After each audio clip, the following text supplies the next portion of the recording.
symposium is on COVID-19 and mental health. We have 3 guest speakers here today to talk about different aspects of COVID-19 infection.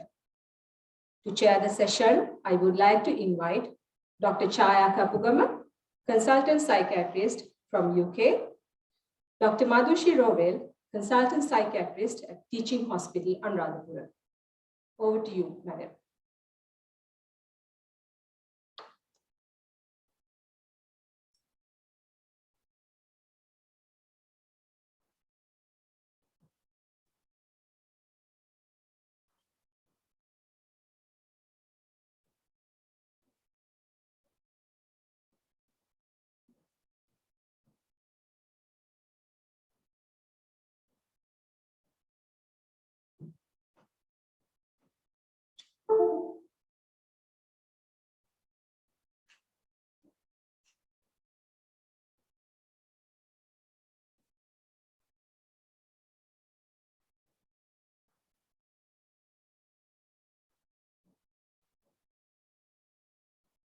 Good morning to all of you. And honored to share this first plenary session for today. And this plenary session consists of 3 lectures, as Sivini mentioned, and it will be presented by 3 experts. And before the outset, I would like to mention about the time frame. So each speaker will be given 20 minutes, and before the at the end, 1 minute before the end, we will go on the speaker, and there will be Q&A session after the first lecture, which of 5 minutes, and there will be another Q&A session after the next 2 lectures, which is of 10 minutes. So with that, I have the pleasure to introduce our first speaker, Dr. Dinesh Dasanayaka, a consultant respiratory physician of Teaching Hospital, Anuradhapura. Dr. Dasanayaka graduated from Faculty of Medicine, University of Kerala, with distinction in medicine in 2004. He completed his pre-MD training in Teaching Hospital, Candy, and he obtained MD medicine from postgraduate of Institute of Medicine, University of Colombo in 2010. And he completed his post-MD local training in respiratory medicine in Teaching Hospital, Candy, and he had his overseas training in Queensland, Australia. He obtained his FCCT in 2010. Dr. Dasanayaka is a member of Thoracic Society of Australia and New Zealand. Also, he is a council member and former secretary of Sri Lanka College of Pulmonology. And he is a life member of Candy Society of Medicine and Ceylon College of Physicians. He has more than 25 publications, 12 international publications in areas of lung cancer, tuberculosis, interstitial, and occupational lung disease. Dr. Dinesh Dasanayaka, we warmly welcome you present on post-COVID and lung.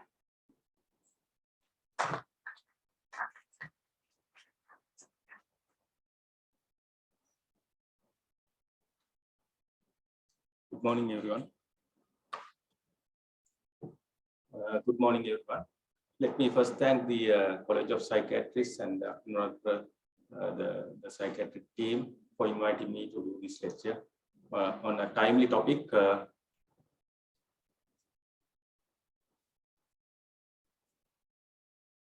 Slides.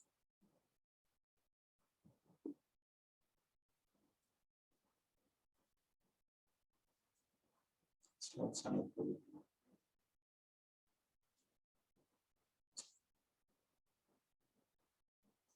I can see the slides, but you all can't see the slides.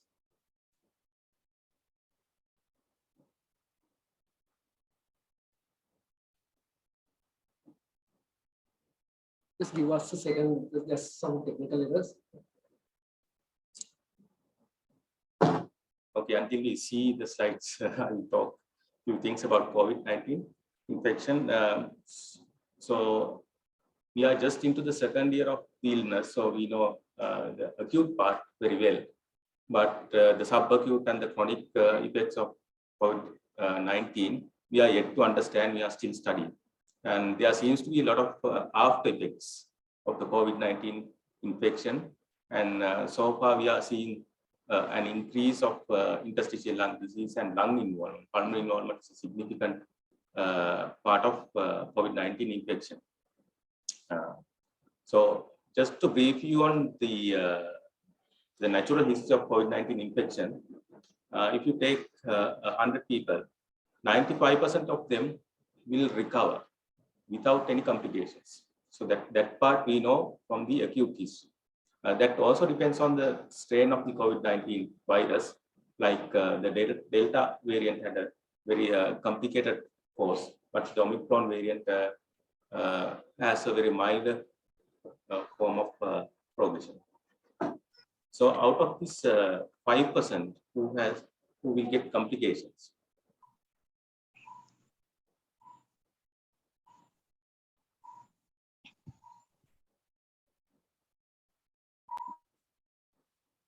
so out of 5%, again 30 to 50% will fully recover after the complications. They will end up in HDU, given oxygen, given NIV, given CPAP, ventilated.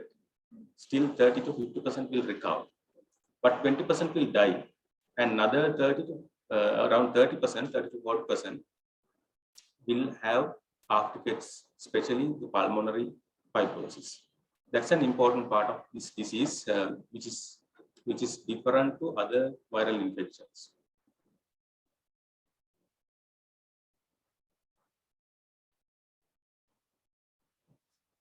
Okay, thanks. So this slide I have been describing so far. Anyway, it's the first slide. So full recovery in 30 to around 30%, and 30% of lung involvement, 20% will die, and rest of the 10% will vary according to the outcome.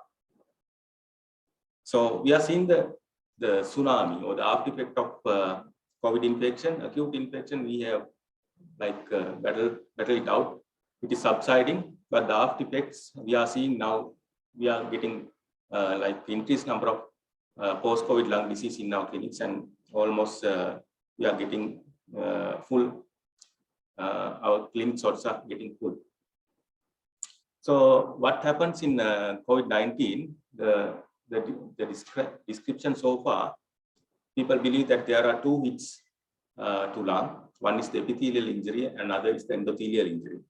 Before we go back to the pathology, let's just have a comparison of what the other viral pneumonias look like compared to COVID-19.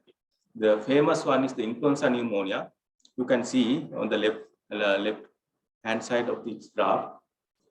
Influenza is a very mild infection, but it still spreads from person to person rapidly and causes deaths due to complications. But it has only one peak, unlike COVID-19, where all the effects are under that single curve. So the patients will die during the acute infection. But the COVID-19, there are two peaks. The patients can recover from the acute phase and then have after effects in the second peak of complications. So this is again the natural history of what's happening in COVID-19 infection. It has basically 3 stages so far, what we know. In time to come, we will have evidence of what stage 3 is really like. Still, we have only relatively little data on that.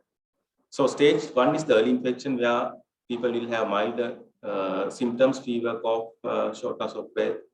But then it's the second stage, which is the pulmonary phase, where the lung involvement is prominent, and it is also divided into 2A and 2B, not very clinically important for us. But the important thing here is the host information response begins at stage 2, which culminates in stage 3, where the complications occur. It's usually the 3rd and 4th week, the complications occur. So in 3rd week, we see patients going into ICUs, HDUs, getting NIVs and invasive ventilation, ending up in ARDS and shock and death in some patients. So This is the hallmark of the COVID-19 infection is the interleukin storm, which starts in stage 2 and culminates in stage 3. That's why immunomodulators works in COVID-19 infection. So the endothelial injury happens in the pneumocytes, where the pneumocytes are damaged, and there is hyperinflammation going on. As you know, there will be a very high CRP response in COVID-19, but the procalcitonin levels are low. That's a hallmark of COVID-19 infection. We use these tests to differentiate it from other secondary infections actually. So on top of hyperinflammation, there will be epithelial injury and structural lung damage, which leads to complications later. To add to this hyperinflammation, there could be nosocomial infections if the patient is in hospital. And villi is the ventilator-inflicted lung injury, and cilia is the self-inflicted lung injury. The patients who are not on ventilator, also when they have like higher breath rates and they are taking deep inspirations because there's hypoxia, it can cause self-inflicted lung injury, which can cause pneumomediastinum and pneumothorax. We have seen quite a lot of patients, especially in the Delta variant, which can lead to death as well. So this is one of the HRCTs of our patients. You can see lung fibrosis, and there's ground glass opacities. I don't know here. The GGO, the ground glass, is a hallmark of inflammation of pneumocytes, and there's fibrosis and consolidations in HRC. Sometimes the chest X-ray can be normal in the very early phase. Therefore, we have to repeat chest X-rays oftenly to detect these changes. So then comes the endothelial injury. Both happens at once. So now we know there are microthrombi formation in vascular tree. There will be endothelialitis, inflammation of the tiny capillaries in lung and everywhere in the body. There will be microthrombi formation, angiogenesis, and clot formation. So this is why there were a lot of DVTs, PEs during COVID-19 infection. So there will be breakdown of alveolar barrier and lung damage leading to non-cardiogenic pulmonary edema, or the ARDS as we call it. So this is one of the HRCTs, early HRCT of ARDS lung, where there's a lot of consolidations, non-dependent, involving all areas of lung, both dependent and independent areas. So basically, the epithelial damage and endothelial damage will cause the complications, and 30% will recover and 20% will die, and another 30% will end up in post-COVID pulmonary syndrome. So you can see the number of people who will be getting post-COVID pulmonary syndromes according to the number of patients who are infected. So how do we define post-COVID syndrome? So basically, it is the timing of the illness that we take to differentiate post-COVID from acute COVID. So it should be at least 4 weeks elapsed from the acute infection to call it a post-COVID, whatever the syndrome according to the organ. So up to 4 weeks, we consider it an acute COVID, and in that also the first 2 weeks is the very acute illness phase. The third and fourth weeks are the complication stage, and after the fourth week it will be the post-acute COVID leading to long COVID. So depending on the organs involved, you can see the symptoms can vary. Fatigue, decline in quality of life, these are very common things. Then the dyspnea and cough and lung involvement are the second commonest. Neurology, cardiology, you can have myocarditis, neurological symptoms, thrombosis, kidney injury, and any organ can be affected during the post-COVID period. So depending on the time frame, the investigations, management, and the follow-up of such patients are different. So these are basically the symptoms so far assessed. This is few months back, but we will be getting new data on the follow-up studies in Wuhan, as well as other countries, especially Italy and other European countries who had the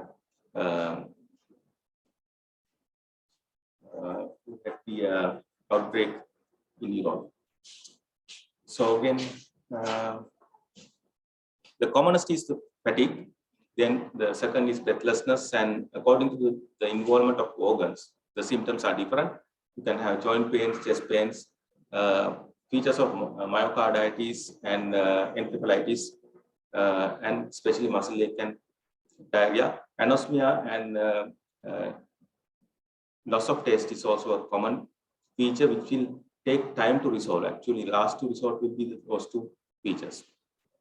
Coming back to the lungs, post-COVID pulmonary syndromes are like the commonest of all the post-COVID syndromes. So now we basically know there are at least 3 types of direct lung injury during post-COVID period, and there are about 10 to 15 variety of presentation of post-COVID pulmonary syndromes. But these 3 are the most important clinical syndromes of post-COVID lung involvement. One is the post-COVID bronchial hyperresponsiveness. We think they are like in asthma, these bronchial nerve endings will be stimulated, and the bronchial tone will be increased during post-COVID period. So they will present as bronchitis or asthma. And especially the patients who had childhood asthma, they will present early with wheezing and shortness of breath. So post-COVID bronchial hyperreactivity, it resembles asthma. The differentiation is it occurs from 3 weeks to 3 months time, and it doesn't usually go on after 3 months. If it is going on for more than 3 months, you have to consider it as the asthma, which has been there underlying in the patient, which has been unmasked by COVID infection. We see quite a lot of patients coming with the de novo diagnosis of asthma after COVID infection. Those are the patients who had asthma, and basically they have exacerbations during COVID infections and go on to have persistent symptoms. So they will have a normal chest X-ray, and sometimes they don't have lung signs. They will have wheezing, bronchi occasionally, and only during exacerbations. But the spirometry can differentiate the 2 entities. And the hyperinflammation can also lead to, as I said, asthma and allergic rhinitis in these type of patients. Post-COVID pulmonary hypertension is the second variety, the important variety we know now, but this is a bit of a rare entity in post-COVID syndromes. This is due to post-COVID microthrombi formation in pulmonary vasculature. Post-COVID ILD we see quite oftenly now, and our clinic is almost full of post-COVID ILD syndromes, and there are enough research on this. Now we see a lot of lung function deterioration after COVID infection, and there can be restrictive patterns, obstructive patterns, diffusion impairment, and small airway involvement. Unlike asthma, asthma involves large airways, but in post-COVID pulmonary syndromes, mainly the small airways that are involved. And some of the studies have shown even after 12 months of COVID infection, still patients have diffusion defects and their lung functions are not that good even after 12 months. So the recovery takes time. So that's what we know so far. And if you take the HRCT effects, even after 12 months, HRCT can be abnormal in some patients, but in follow-up patients, we don't treat the HRCT findings. If the patient is asymptomatic, we let the disease to heal on its own. We don't do anything. But if there are acute changes like post-COVID organizing pneumonia, non-specific interstitial pneumonia, then we have to involve in the early stages with immunomodulation, and then follow up HRCTs. If they are resolving, we just clinically monitor them to resolve on their own. So even after 12 months, the HRCT can be abnormal, and after 6 months also, the HRCT is not that great in some patients. So this is a collection of our patients who had post-COVID organizing pneumonia. You can see the cursor, but the top 2 images are of post-COVID non-specific interstitial pneumonia. The bottom ones are the post-COVID organizing pneumonias, triangular-shaped consolidations, ground glass opacity, air trapping, and septal thickening. So depending on the HRCT appearance, the management and treatment are different. That's why I want to highlight. So this group of patients, post-COVID ILD patients, now we know there are two theories or two phases. Some patients can have both in one patient. Early autoimmune phenotype and early fibrotic phenotype. Some patients can go on to the autoimmune pathway where there will be a lot of autoimmune biomarkers positive, and immunomodulation can benefit these patients like prednisolone, MMF, and azathioprine. The second variety, from beginning they will have the fibrotic variants, and antifibrotics can help. But in the first stage, because the whole pathologic marker of COVID is interleukin storm, we try with immunomodulators even in this group for a few months and then switch on to antifibrotics later. So these are the two phenotypic varieties. We can differentiate them from progressive chest X-rays and lung functions to differentiate the two. This is the hallmark of pathogenesis. Is COVID-19 infection is associated with ACE receptor downregulation and myofibroblast activation, which leads to fibrosis of lung. So what are the therapeutic implications of these varieties? So if the pattern is early fibrotic, then you try with immunomodulation first. If they are not responding, you straight away switch to pirfenidone or antifibrotic therapy. But some patients will heal spontaneously as well. But if they are like early autoimmune pattern, then you try with prednisolone, then switch on to MMF or azathioprine later. Then this group of patients are very important, especially to this forum. This is an area where the psychiatrists also will need to get involved. We see a lot of patients with post-COVID dysfunctional breathing, and there's an overlap between respiratory and psychiatry in this group of patients, where we usually refer these patients to psychiatrists at some point for their assessment as well.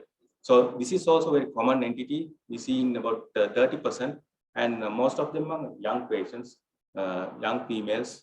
We see this dysfunctional breathing.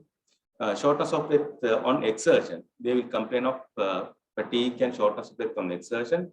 They don't have any lung signs. Their chest X-ray, spirometry, diffusion capacity, echo, cardiac assessment, everything is normal, but still they can't perform their duties. They can't walk 10 meters, and they might have features of anxiety and depression sometimes. Sometimes they don't have, like triggering factors as well.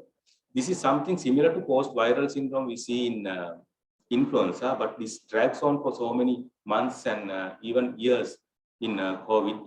We don't have much data yet on the numbers, who will spontaneously heal, and who will need assessment, and what type of treatment will benefit.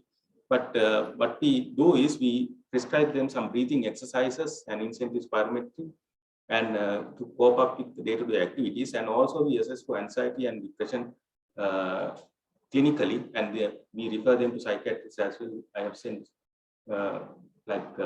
few patients to Anuradhapura as well, and some of them are having panic disorders, anxiety underlying, which is unmasked.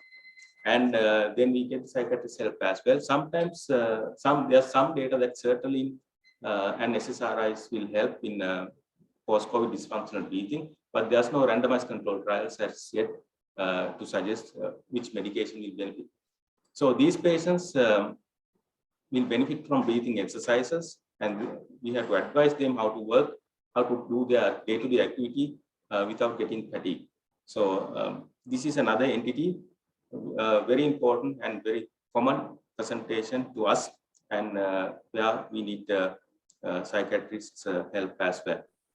So in summary, 30 to 50% of patients who had severe COVID infection in period of post-COVID pulmonary syndromes, all COVID patients with moderate to severe disease needs to be followed up with a chest X-ray and symptom screening. So all the patients who are discharged from HCD7, from SDU and ICU, we get them down in 2 weeks' time to our clinic, so, to our post-COVID clinic, and repeat the chest X-ray. And post-COVID pulmonary syndromes can be post-COVID bronchial hyperreactivity, post-COVID ILD, post-COVID pulmonary hypertension. And post-COVID ILD could be early autoimmune or early fibrotic. Depending on the variety, we change the treatment modalities. And steroid and antifibrotics have a place in this managing these patients, but the data is lacking. Then the post-COVID dysfunctional breathing is a very common presentation to us, where we need to seek help from psychiatrists as well, and to screen for anxiety and depression. And some of them will actually have claustrophobia and agoraphobia and phobias as well, if you ask really in deep history. So that's a catch. We refer them to psychiatrists straight away for assessment. So that's about post-COVID lungs, and I'm happy to take up any questions. Thank you, Dr. Vasanth, and thank you for taking the time. Any questions for Dr. Vasanth?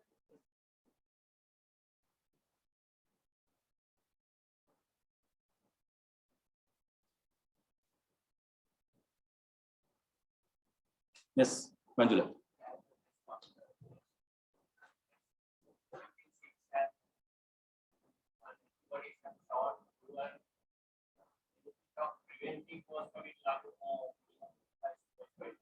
Yeah, very good question. Now, the interleukin storm involves interleukin 6 and interleukin, the other varieties as well. So what we know is blocking interleukin 6 at an early stage will improve the patient during the acute infection.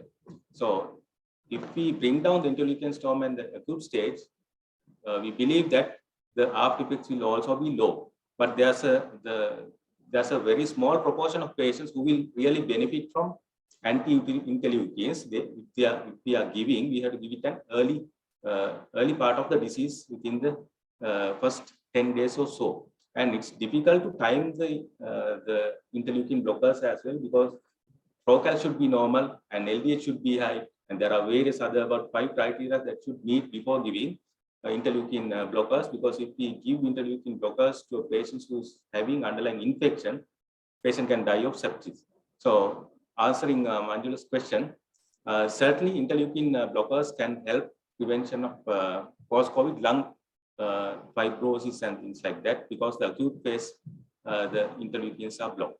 But we are yet to see the long-term any tablets or whatever the medication that can prevent actually the post-COVID syndrome. And also we see the asymptomatic patients also have later come up with the post-COVID lung. So that's also very important in our setup. Sometimes we would have missed them in the acute phase most of the time, because some of the patients who are mild to moderate were kept in houses because of the capacity issues. So we don't know their basic the chest X-ray, what it looked like. So that could be a reason. Thank you so much for the nice lecture. And you mentioned about serotonin and SSRIs given for patients after return from COVID. Is it for depression and anxiety, or is it a different syndrome? No, it's not actually for depression and anxiety. It's for post-COVID fatigue and the dysfunctional breathing. That's where that entity they have tested. So far, there's no robust data. There's no randomized control trial as such. It's all anecdotal and experience-based recommendations. The certain group of patients who will recover with certainly like a small dose. But we certainly all patients who come with dysfunctional breathing, when everything is negative and still they have fatigue and dysfunctional breathing, we certainly screen for anxiety and depression. And as I said, we certainly refer them to psychiatrists, because they could be having underlying depression which is unmasked after COVID due to the stressful situation they have undergone during the illness. So that part we know.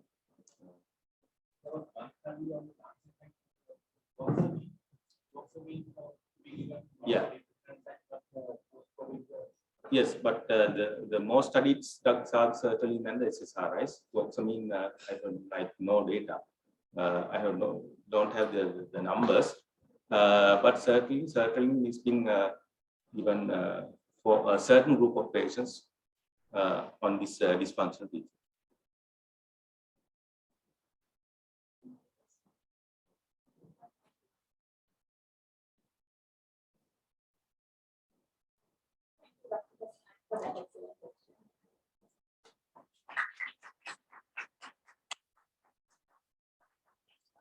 I would like to invite Dr. Chaya Kapadama to hand over the certificates and the token of appreciation from Dr. Dinesh Dasanayake.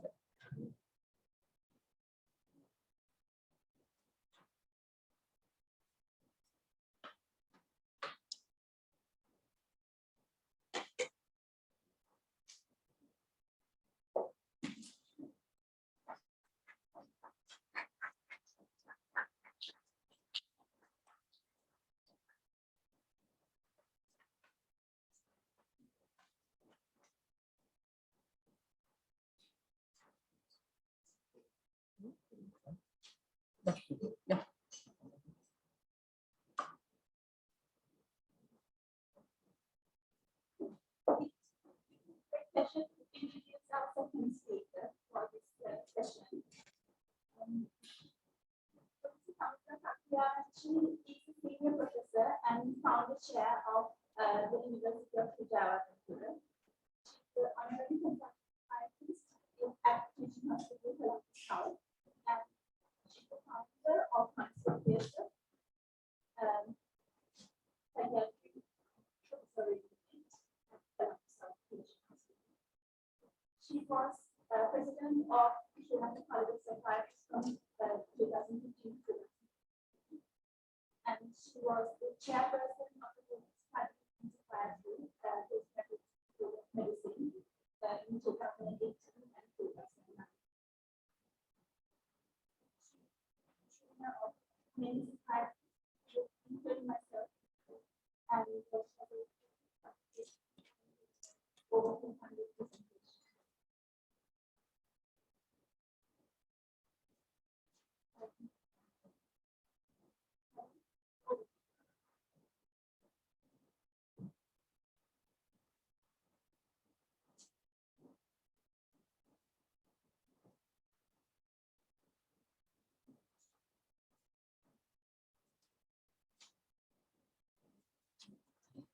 Thank you, Chaya, for the kind introduction. Can you hear me?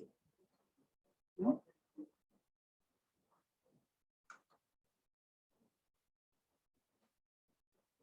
It's not working. It's not working. I think. Oh, now it works. Oh, no. Yeah. Thank you, Chaya, for the nice introduction, and good morning to all of you. First of all, I'm very happy and honored to be here today in this heritage city of Anuradhapura at Heritage Hotel on the invitation of the President of the Sri Lanka College of Psychiatrists, Dr. Gihan Abeywadana, and the Council. And I would also like to thank Dr. Anuradhapura, who is behind the scene with his team, did everything for this session to come through. So all of you are here, Dr. Anuradhapura, Dr. Gihan Abeywadana and the Council, resource persons, Dr. Madhushi Rovel, Dr. Darshini Rupasinghe, Dr. Amila Isuru, Dr. Sumudhu Godavita, and consultant colleagues of other disciplines, and trainee psychiatrists, medical officers, multidisciplinary team members of Anuradhapura Hospital, medical students, sponsors, and ladies and gentlemen. So after listening to Dr. Dinesh Dasanayake, I learned a lot, but I think all of us have gone through all three phases and also the repercussions of it. And today, my intention is to not to go into more into kind of psychopathology or how it happens and then what works and what not works, because we are still in preliminary era of treatment of post-COVID syndromes, including long COVID that's coming up. So I'm not in a position to talk of those things, but I will talk about much more important things as medical professionals, what we can do and what we should be doing, and also to appreciate what we are doing right now. I think COVID came in a very bad time to Sri Lanka. 2019, we had this bomb attack, Easter bomb attack. And from 2020, 21, and we are in 22, Now still we are battling with COVID, and we are we are in the middle of an economic crisis, dollar crisis, and we don't know when it's going to be end. So in the past, we have survived so many disasters. Being, I think, the oldest person in this forum, I have gone through many phases that Sri Lanka went through. In 1970s, insurrection, and then 1980s, the Black July, and then continued war for 13 years, post-war era, and then political changes and all the things that happened along with that. And now we are in this COVID and post-COVID era, and also other calamities. The thing is that I have traveled many countries and worked in England and Australia. The thing that brings back me to Sri Lanka is that it's my country and we love it. That's why all of you are here. And there's no other place like this. So we as professionals, I think we have done much for our country, and we are doing and we will be doing. So whatever I do now, I hope it will help you to carry on your duties a little bit more with some respect and dignity that you are doing now. So if we look at impact of COVID-19, it was sudden and unprecedented nature, sudden and unprecedented event, the whole world after a long time. So it's a global nature, started in Wuhan and quickly spread to all the countries, including our country. But the impact we felt is much more different than some other countries. But I think psychological impact, it's very human nature that every human being in whatever the culture feel to more or less to a different extent, any human being would experience. So unpredictability and lack of control are two main sources of stress. Because if we don't know what is going to happen, unpredictable, and we don't have control to control our lives or whoever we love in our lives and the surrounding, we feel very helpless. And that is stress. So when it becomes distress, we have symptoms. And I'm not talking about the COVID, post-COVID stress and all that, but then this is any stress that when we lose control and when it is unpredictable. That's why if a raindrop comes to your head, this is used in torture, like it comes and you don't have control, and it comes and you know that it will hit your forehead, and it becomes very stressful and painful, though it's just a drop of water. So it becomes because we have lack of control, and when it's become very unpredictable, it is stressful. And the stress among different age groups are different. Children, young adults, older persons, the people who are working, and it's different. And also people in different strata, we talk about ethnic crisis and all that, but I see that the different strata feel it different ways. The upper class, upper middle class, lower middle class, and lower class. So I mean, the occupational wise, and then the people in social groups, they feel it different ways for obvious reasons that I don't have to tell you.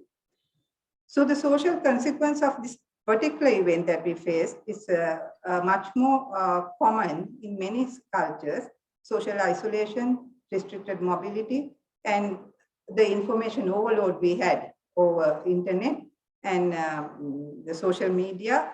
And we were confined to our houses, looking at our phones and looking at the TV, which dramatized these events. We were obviously witnessing the bodies burning on fire in India and in Sri Lanka, things happening and all the bad things. So they usually cater for human emotion, and then they sell it and we buy it and we become it. So that's what's happening.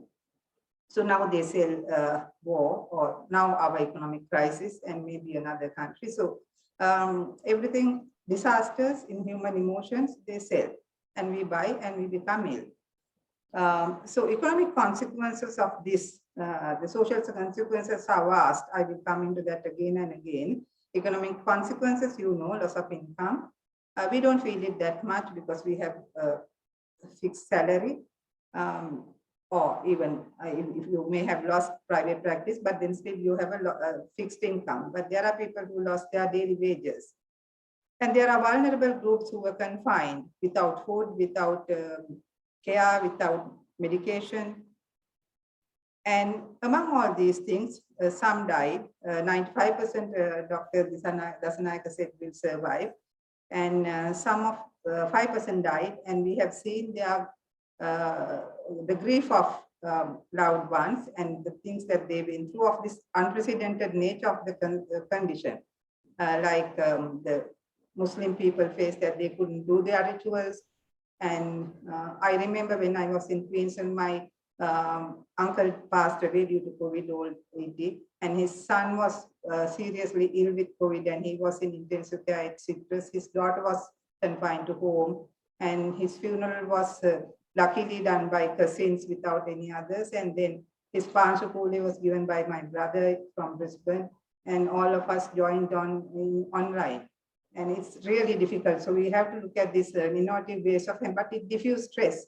So even though the social distancing, there were things happening to contain the situation to what extent. But as medical officer, I'm sure you are facing it in Anuradhapura, in anywhere, but maybe much more impact. It's much more you face it day to day, and then how to facilitate grief and mourning of these bereaved people's in-laws, loved ones, and others is very important. Whatever the way that we can. Whatever said and done, we are a nation of, we are a resilient nation. We have this thing called collective consciousness that we work as a group and more than a group, a team sometimes in disasters. And this collective consciousness is really important for our culture, because I can remember during tsunami, before anything else, that people got together and then they gave food and water and everything to people who need it. And whereas in America, when that Katrina, hurricane came, they were all looking from the government to provide things. So our people are somehow other connected, and this collective consciousness is very good at times and bad at other times. And social and family doctors are helpful in many instances. The people who are there for them will look after in many instances, not always. That is the group that we have to cater to, the people who are not being looked after. And there are innovative community approaches and support emerged. I can remember when this COVID thing started, Sri Lanka College of Psychiatry, and not even from the college, but from the members itself, they started innovative approaches like sending medication to patients' homes, packeted and sending, and went to the post offices and then talk to them and then send them. So likewise, that these things happen. And previous experiences to calamity with recovery certainly helped us, and there are cultural factors. What are the positive outcomes of this event or this going on now? Cohesion of the community, networking, new ways of working. All of us learned that we can work from home sometimes, certain things, and upskilling of IT knowledge, definitely for older persons like me, and increased family time, opportunities for domestic leisure activities, which we haven't thought of before. And I have seen people are cooking and then going through recipes and then developing home gardens, so many things. Increased family cohesion and reduced, perhaps sometimes unnecessary expenditure. Negative outcomes, this is what we are looking at, many, and I would look at only few things. So this is a breaker. Even whatever negative things happening around us, that we can get a break and get ourselves sane. Yes. But 2 o'clock or before? There's a sound coming through this microphone. So 2 o'clock, okay.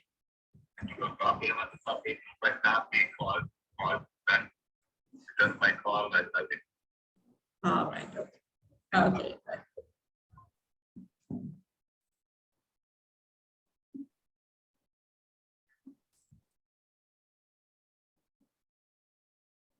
Mute all.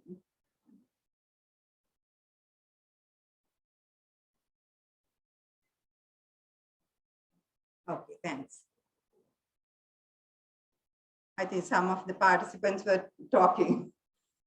So impact on mental health in general population, which is different from individuals and the families. So the stress and distress, anxiety, depression, and grief. So those are the things that the general population would feel as a population, and contributor factors are a restriction of movement, as we know, and lack of social support that comes with that. The communities, they had support from others, they cannot reach them, cannot go to the hospital, financial difficulties, and lack of opportunities to express grief. All these rituals cannot happen the same way.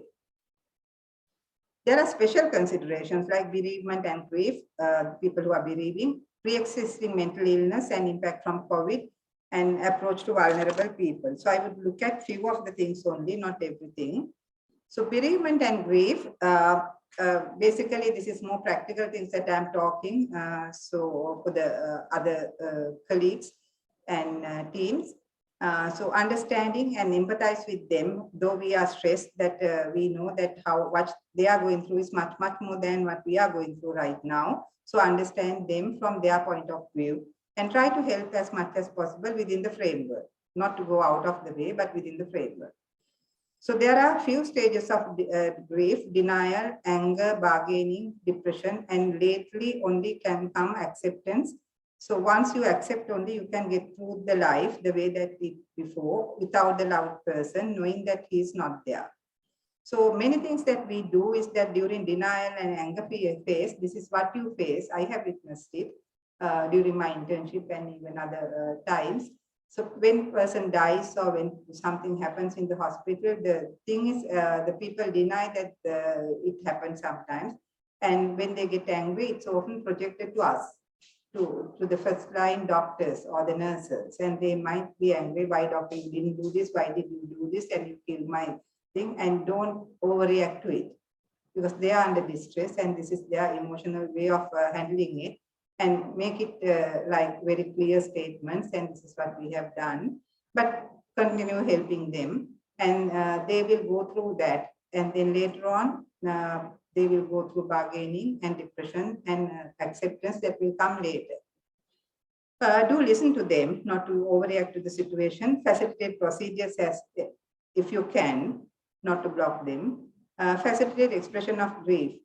Facilitate rituals in possible ways.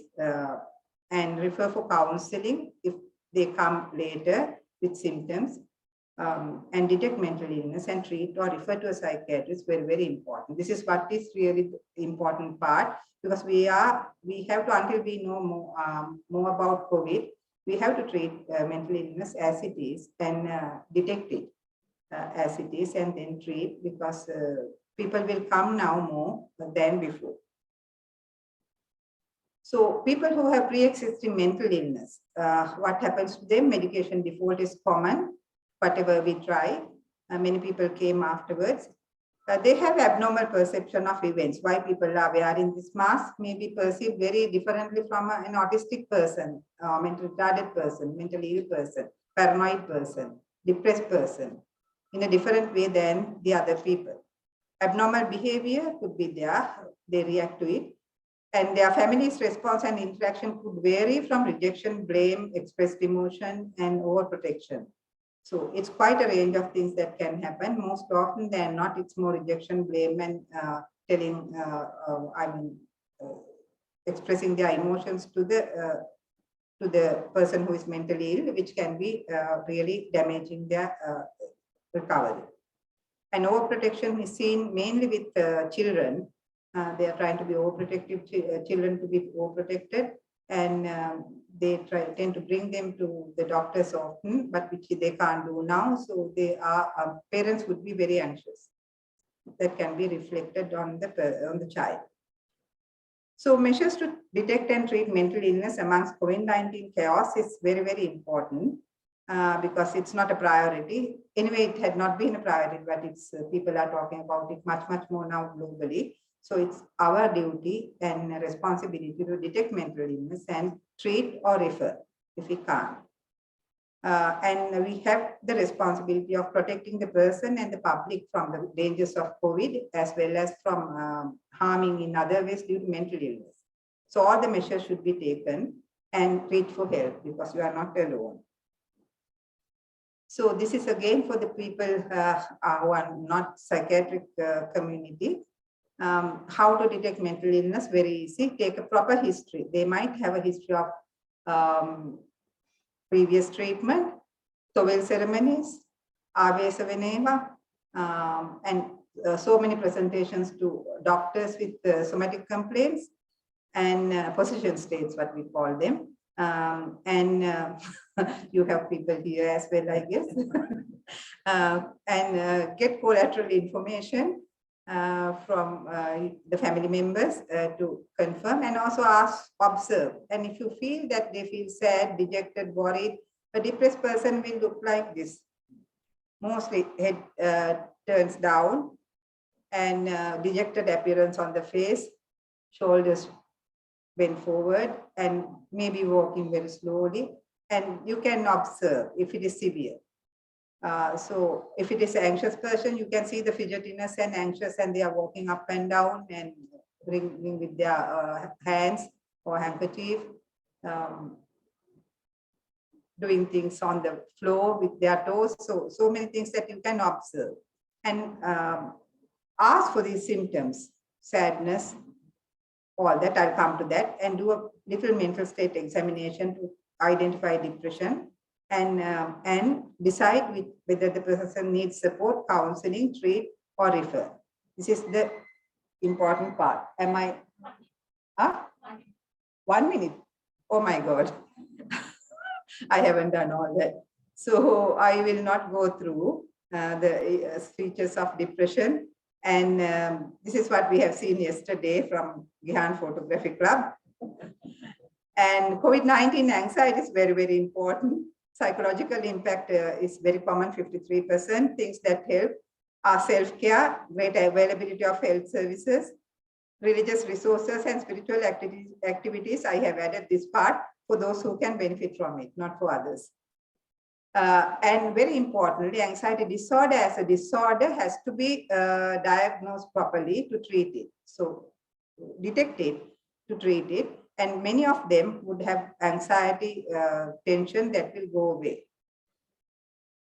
Again, I have no time to go through all this self-harm, but we know that, I mean, things during these disasters, it happens, but then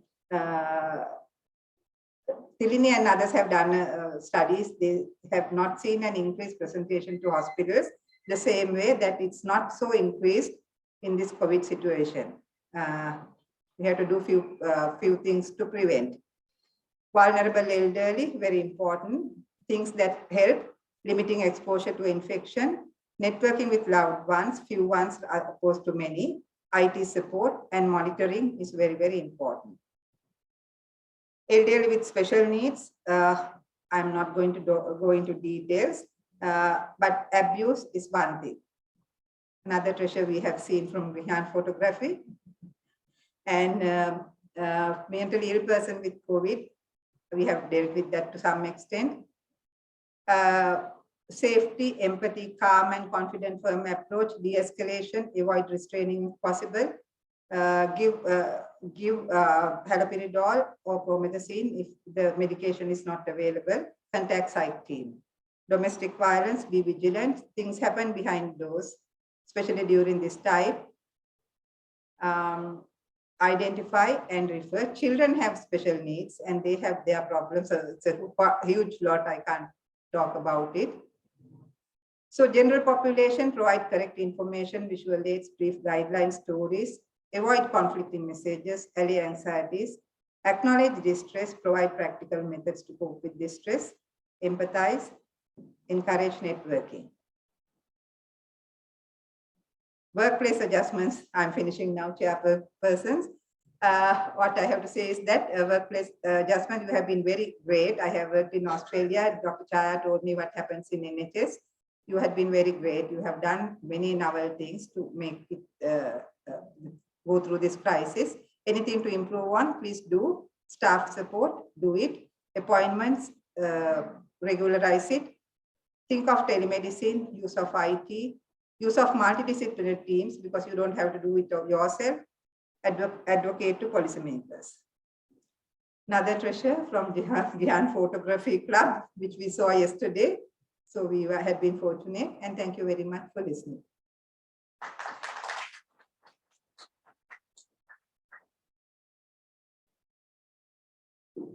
Thank you very much, Nana. Okay. We sincerely appreciate you for taking the time from your busy schedule, but not only mental health issues, but positive development of the field of psychiatry.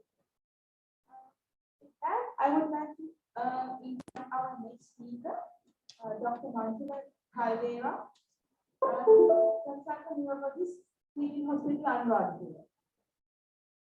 Anuradhapura is a former president of Anuradhapura Clinical Society. He has involved in academic, clinical, and administrative work. He has national and international publications, and Dr. Caldera's research in wide array of neurological disorders.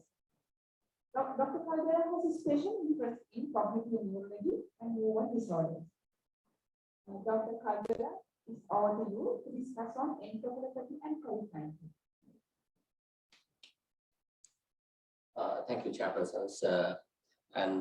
Would like to thank the Sri Lankan College of Psychiatry and especially my colleague, Dr. Anuradhapura, for inviting for this talk. It's very great to see very many familiar faces in the crowd. Thank you. Let's go to the talk proper. COVID-19 and encephalopathy. After two interesting talks, I try to make it less boring for the guys. And with the interest of time, I'll skip those two slides. And then we come to the agenda. First, I would like to give you the definition, case definition of what is encephalopathy and how we differentiate from encephalitis. And few slides on pathogenesis on SARS-CoV-2 encephalitis and how do you diagnose and how do you treat. Usual case scenarios, we get calls from MedCity 7, which is the Anuradhapura, the regional COVID center, which is a sort of a big center, which has 12-bed ICU and 60-bed HDU. So we usually get calls from the intensivists or the junior colleagues about encephalopathy patients. This is a sort of a poster girl for who had a very good recovery after COVID encephalitis that we are going to discuss today, and then based on that case, we'll discuss the topic. So she's a 24-year-old with a background history of pituitary macroadenoma, excised in 2015. Since then, she was on hydrocortisone and thyroxine. She presented with 3-day history of fever, admitted with drowsiness to the A&E with a GCS of 14, 1 drop for the drowsiness. And then on 3 days, because of the drowsiness, she missed her hydrocortisone and thyroxine. So initially, she was sort of managed as Addisonian crisis because of the drowsiness and missing her pills. And then on day 5, her GCS dropped to 10, and then she developed seizures and then called us. At that point, the sodium was 160 and the CRP was 280.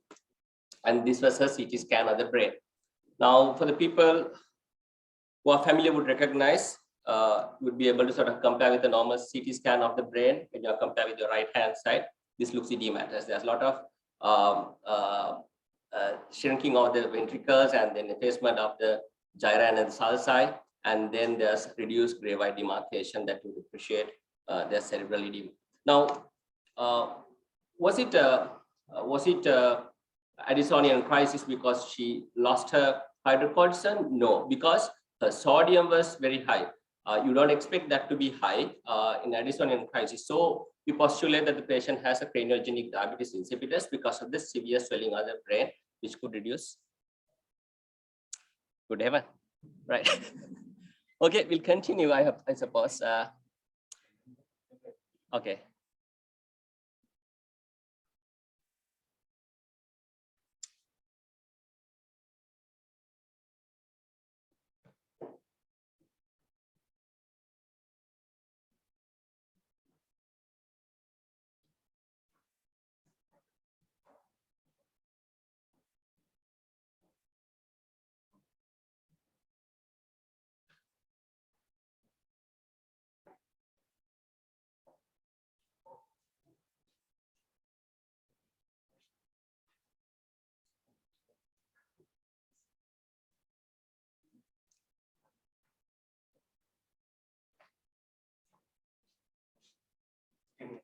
running. Thanks.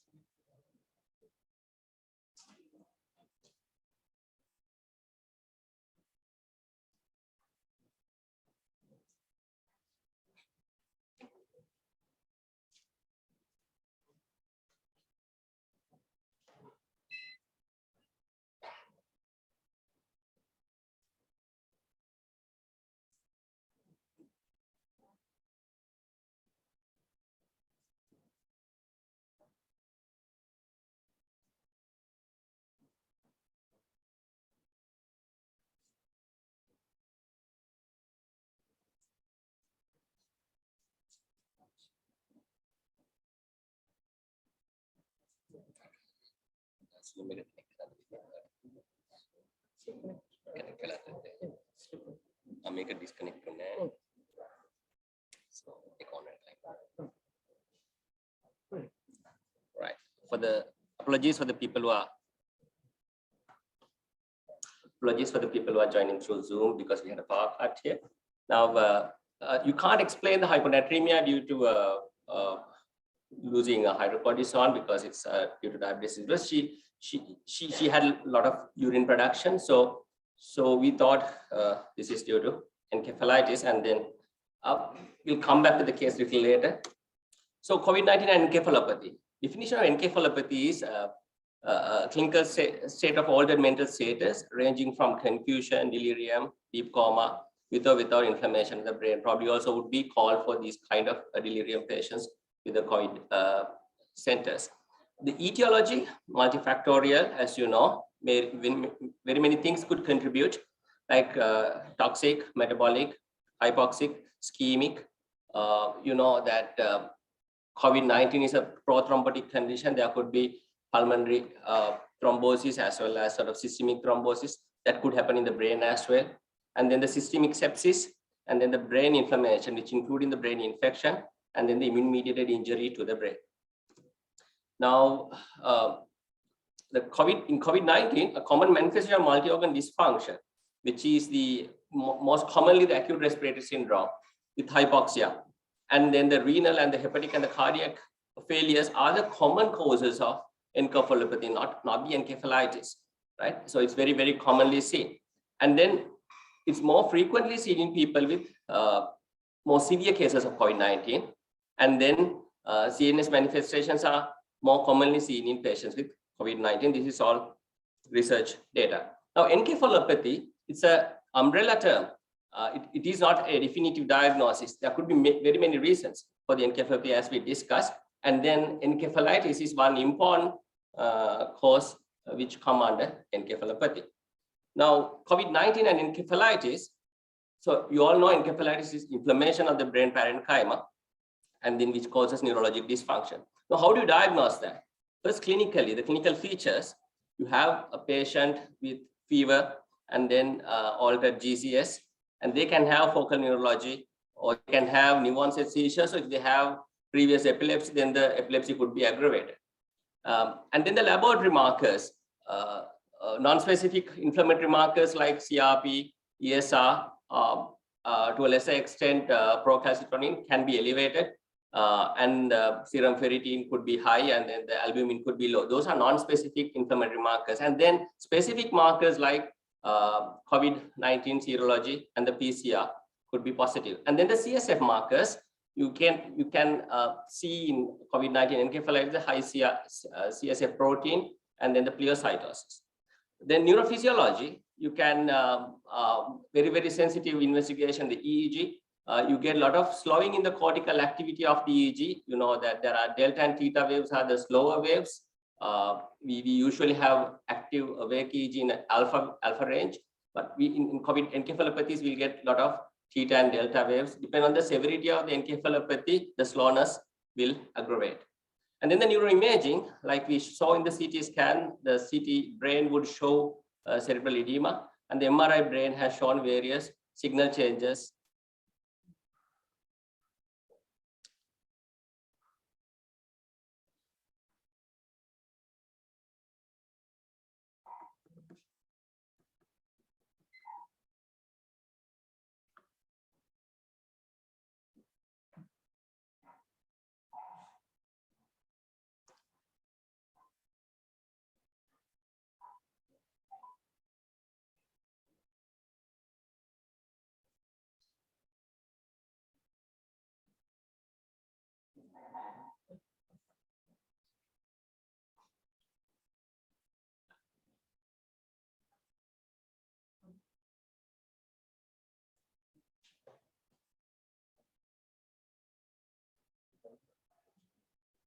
Should I continue?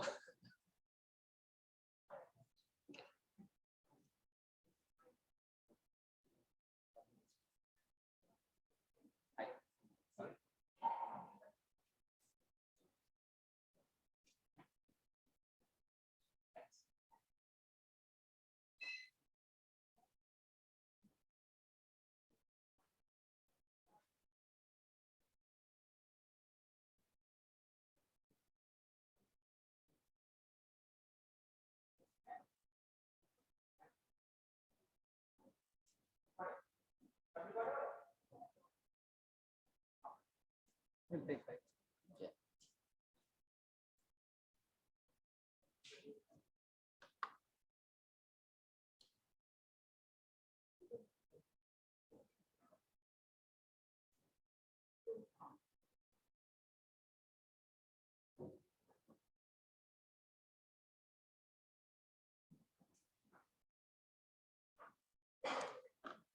So again, apologies for the people who are joining virtually with us.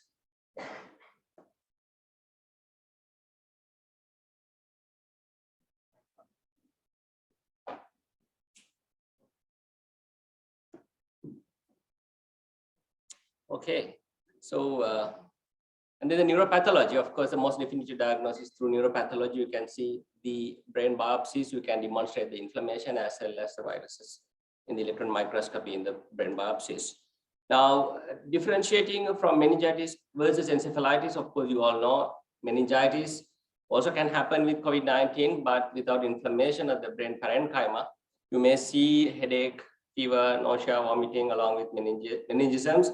And then the CSF also would have increased protein and the pyocytes. But of course, it's very, very difficult to differentiate clinically because you see more also of a mixed bag, meningitis and encephalitis together. We call them meningoencephalitis. Now, this is the very first case reported with COVID-19 encephalitis, which happened in Japan, February 2020. A 24-year-old male who was present with fever, fatigue, and headache, and then dropped GCS, and then the CT shows cerebral edema, and then they found SARS-CoV-2 PCR test positive in the CSF. Now, since then, there were many COVID-19 encephalitis cases reported, which were studied in multi-center studies in, you know, that after China, Wuhan, the second epicenter was the Italy and then the Spain. So these the initial studies came from Spain and Italy. This nCovid multi-center study and the Spanish Society study were phenomenal with regard to the COVID-19 and encephalopathy. But with the interest of time, because of the delays we had, I tried to avoid that, and we'll come to our data, our own data, which was conducted by Association of Sri Lankan Neurologists from August 2021 to it's still ongoing, but this was sort of the last month up to date, which we found 190 odd patients with COVID-19. Of them, we found 22 patients with encephalopathy and 17 patients with encephalitis. So altogether, if you sum them up, about 20% of the neurology referrals are related to encephalopathy. That doesn't mean like 20% of the COVID-19 patients have encephalopathy, but then the referrals to the neurologist, 20% of them are encephalopathy related. Now, very quick slide on SARS-CoV-2 encephalitis, the pathogenesis. You know that you have seen this virus structure. It's belong to Coronaviridae family. The virus contains of positive sense single-strand RNA, and then the viral genome lies inside the envelope, and several glycoproteins, as you see. Sorry.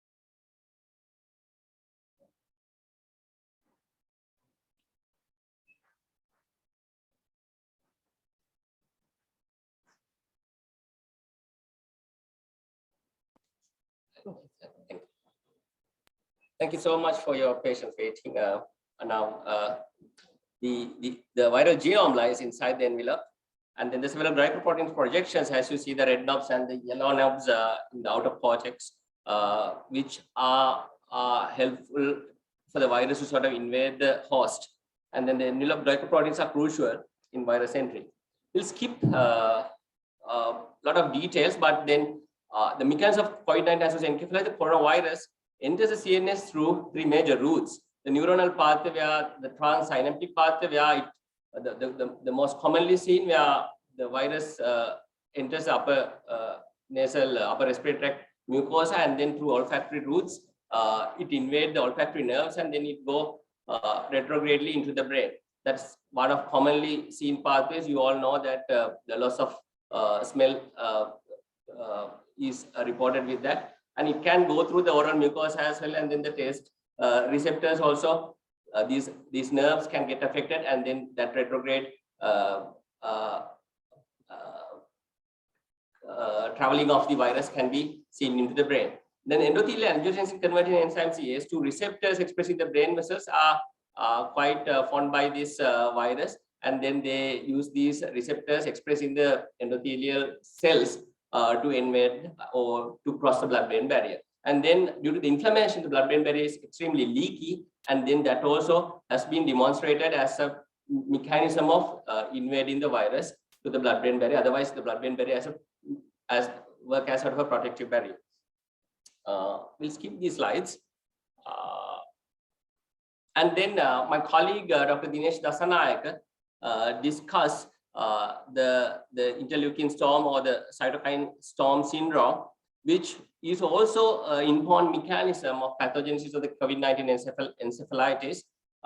You all know that it's proposed to cause a surge in inflammatory cytokines like interleukin 6, interleukin 2, interleukin 5, and TNF-alpha. Interleukin 6 is supposed to be the most predominant component of this cytokine storm syndrome, and it's lead to multiple organ failure, including lung, renal, liver, heart, as well as the brain.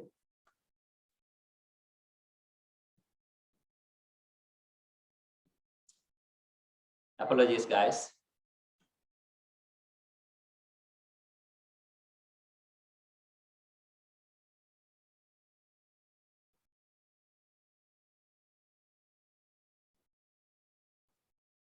That's all right.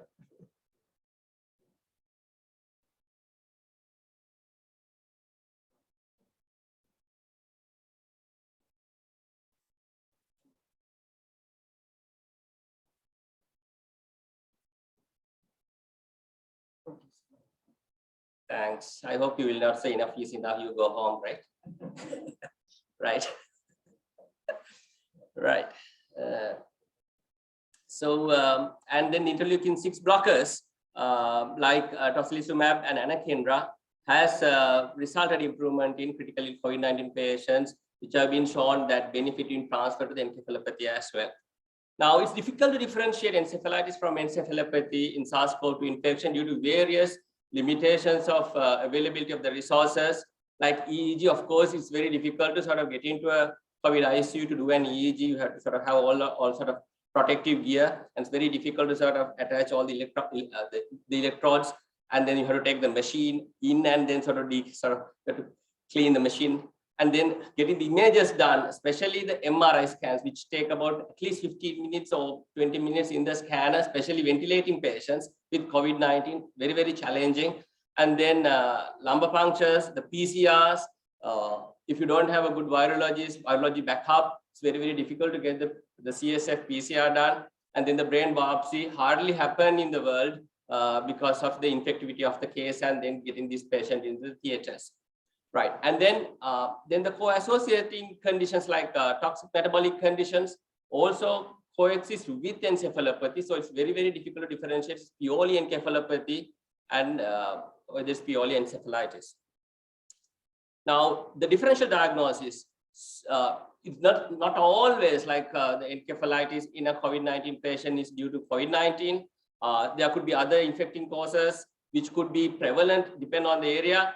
like dengue virus, Japanese encephalitis, co-associated with COVID-19, or that could mimic a COVID-19 infection. So you have to think the epidemiological data to the prevalence of the pathogenic organisms. And of course, the non-infective causes like immune-mediated encephalitis has been reported along with the COVID-19 infection. So the corticosteroid response has to be some postulate to sort of propose the mechanism of immune-mediated encephalopathies. But sometimes the patients who have anosmia and then the partial or ageusia, like the loss of taste, which would be helpful to sort of think about the possible etiology with regard to the COVID-19 encephalitis. The treatment, of course, they need ICU care when you have encephalopathy, especially with very low GCSs, to sort of maintain the upper airway. You might need mechanical ventilation if it is not for respiratory distress syndrome. And then mostly the supportive management, and some studies, especially with the cytokine storm syndrome, you might have to consider plasma exchanges. So what happened to our patient? So she deteriorated on day 5, and then she was started on mechanical ventilation with sedation because she has very low GCS, and then IV midazolam was used initially for controlling of the seizures, and then we started levetiracetam as well, and then she was started with IV dextrose and broad spectrum antibiotics because her CRP was very high. Of course, that could be solely due to COVID-19, but we need to sort of have a backup antibiotic coverage. And then the prophylactic anticoagulation was used. The endocrine management with vasopressin because of her sodium was very high, and then the hydrocortisone replacement and then the thyroxine replacement was done for the panhypopituitarism. And then her seizures settled within 24 hours, and her GCS improved gradually after 72 hours, and she was stepped down from the ICU to COVID ward after 1 week of IC care.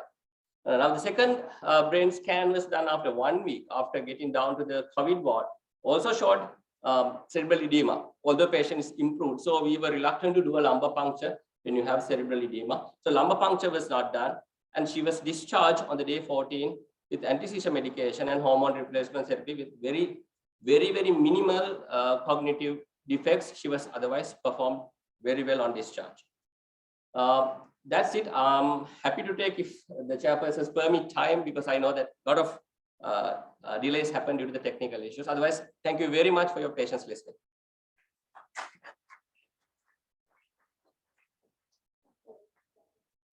For your patience, as well as your endurance, and also for that excellent presentation. And thank you everybody for very much.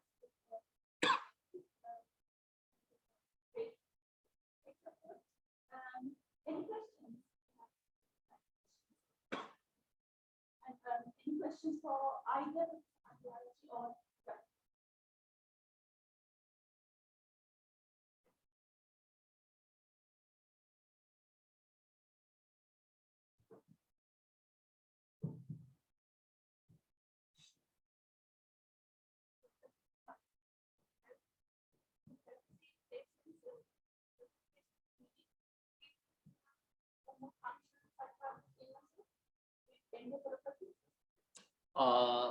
I have not been called to see personally, but in our the Association of Sri Lankan Neurologists cohort, we have one patient with chronic fatigue syndrome, but I have not encountered any schizophrenia patients or any overtly psychosis. Of course, I have seen the post-COVID dysfunctional breathing patients who comes with tiredness to me personally, but no, not schizophrenia patients, sorry.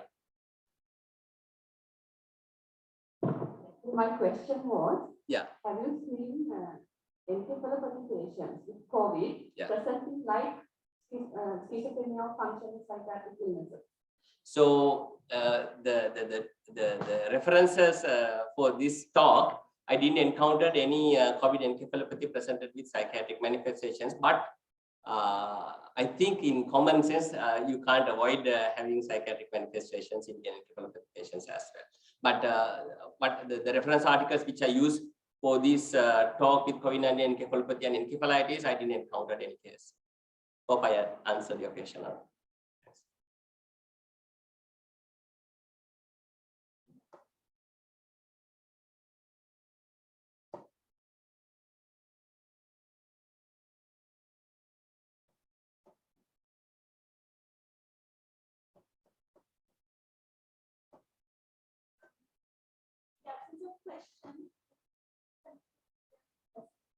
Thank you.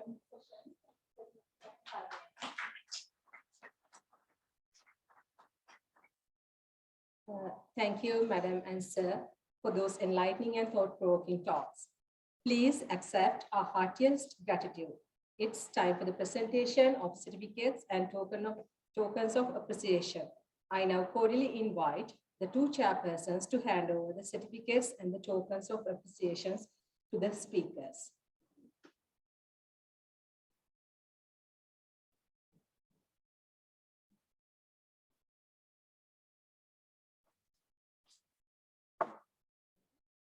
First, Professor Samudra Katriarachi.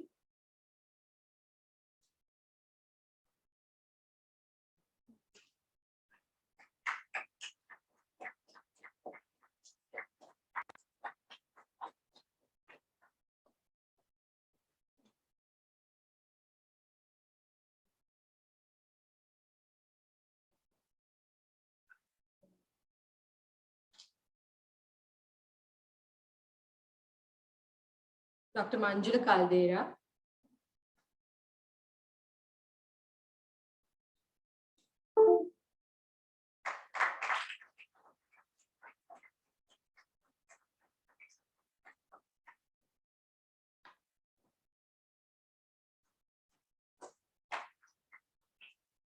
Thank you, chairpersons. And now we conclude the first symposium of the day.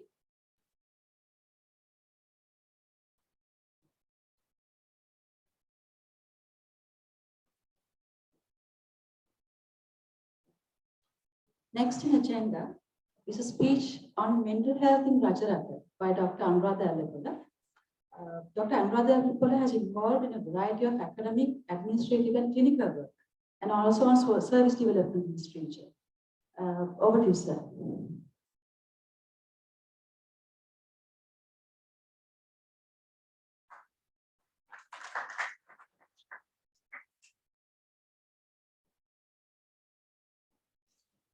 Thank you, everyone.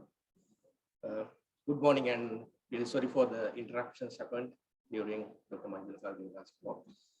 So I'm going to talk a few things about the mental health in Rajarata.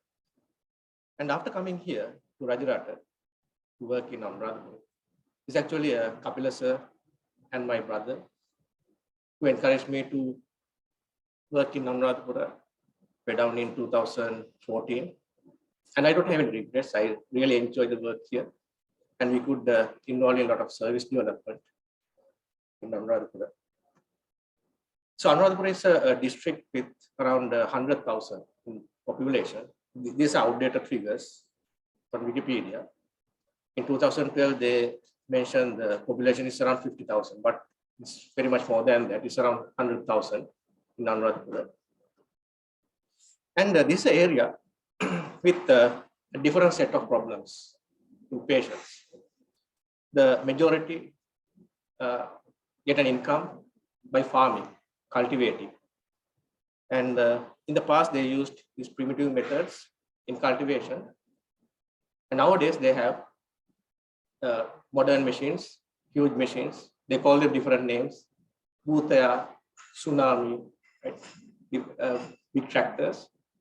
And last couple of months, they had difficulty in taking the Bhutayas and Tsunamis to the diesel stations because they banned having fuel into the cans. So they had to bring all the huge machines in the streets and to the fuel stations to get their machines refueled. And also the government had a policy of changing from chemical fertilizers to organic fertilization. And the farmers were so badly affected by these new policies. And Anuradhapura is a place where there's a different set of celebrities. And you can see some of them here.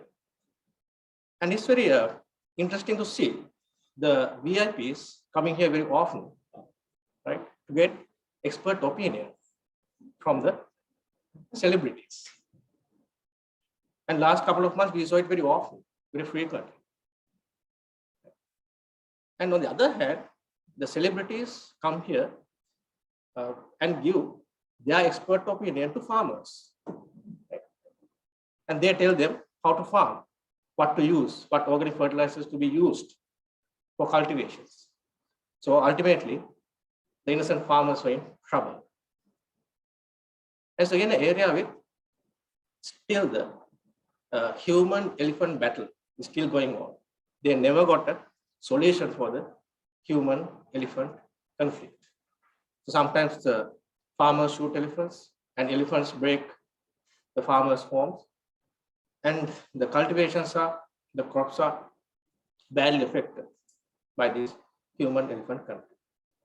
And we saw some politicians come and build, resettle people in areas where there are elephant passes and elephants have no other place to go. They had to destroy the cultivations and houses of people, and those are not very good ideas. So the people here in Anuradhapura have a different set of problems. The poverty is a very major problem here in Anuradhapura. So I came here in 2000, latter part of 2014, and this is my 8th year in station. And we have a different culture in teaching hospital Anuradhapura. And you can see Dr. Kilni dancing on my birthday. Right? We get surprise parties, treats, and everything. And the culture is really very pleasing. It's a very pleasant culture we have in the mental health unit in Anuradhapura. So it gives us the motivation to develop the services and to work in this place. So I never fed up working for 8 years, and I'm going to work for many more years in Anuradhapura. So this culture, the most important thing is the unity among the staff members. So staff is always, you must have seen the unity we have within the unit and the way people did work to make this event a success. So that unity is very strong and is our strength. So I had my training in Colombo, registrar training, senior registrar training. So I had my training at NIMH, and Kapil sir was my first trainer, and I was his first training. And then we had training in NIMH, Ward 59, Colombo South Teaching Hospital, Kaluboila, and LRH. So we got very good exposure to psychiatry during that time. So we had very good psychiatrists, and they taught us very good lessons in psychiatry about service development. And I'm especially thankful to Kapil sir for motivating me to do research and motivating me to do service development. Even when I came here, the first thing sir said was to stay there as long as possible and develop some service in the area. So I got in station here, and that helped me a lot to develop the services in Lanka. But when you go outside Colombo, the streets are busy, there's traffic jams, and roads are sometimes closed especially because of VIP movements. After coming here, I saw a different environment. The roads are not that crowded. We had enough parking spaces. And you can see cyclists, backpackers moving around Anuradhapura. And we could really enjoy the environment here in Anuradhapura.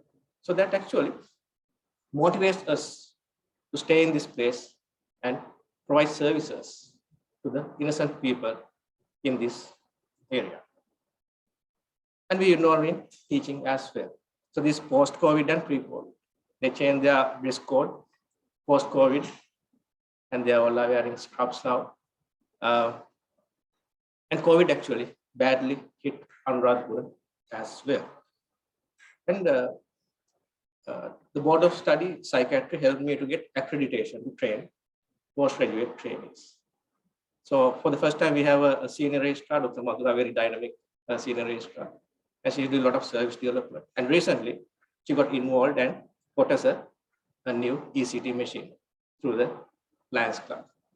And we have trained more than 10 registrars, diploma trainees, and even psychology trainees so far. So it's a very good thing in the service development. Right? We cannot develop services without getting the involvement of postgraduate trainings. They all involved in our good work at teaching hospital, Anuradhapura. So this is something I believe. When you are in Rome, you have to behave like a Roman, but never forget who you are, what your standards are. This is part of critical governance. We have to develop services, but when we are developing services, we cannot forget the evidence-based medicine.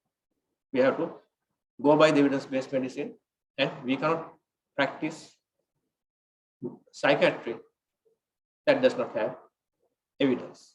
So with going with the evidence-based medicine, maintaining the standards, we have to develop services. It's not that easy. When you're really involved in service development, we find the practical problems, the practical issues, and sustainability is a problem. Though we develop a service, sustaining the development, sustaining the service is not that easy. So we have to think about all these factors when developing service. Same time, we have to adjust to the culture. The Anuradhapura is having a different culture here among people.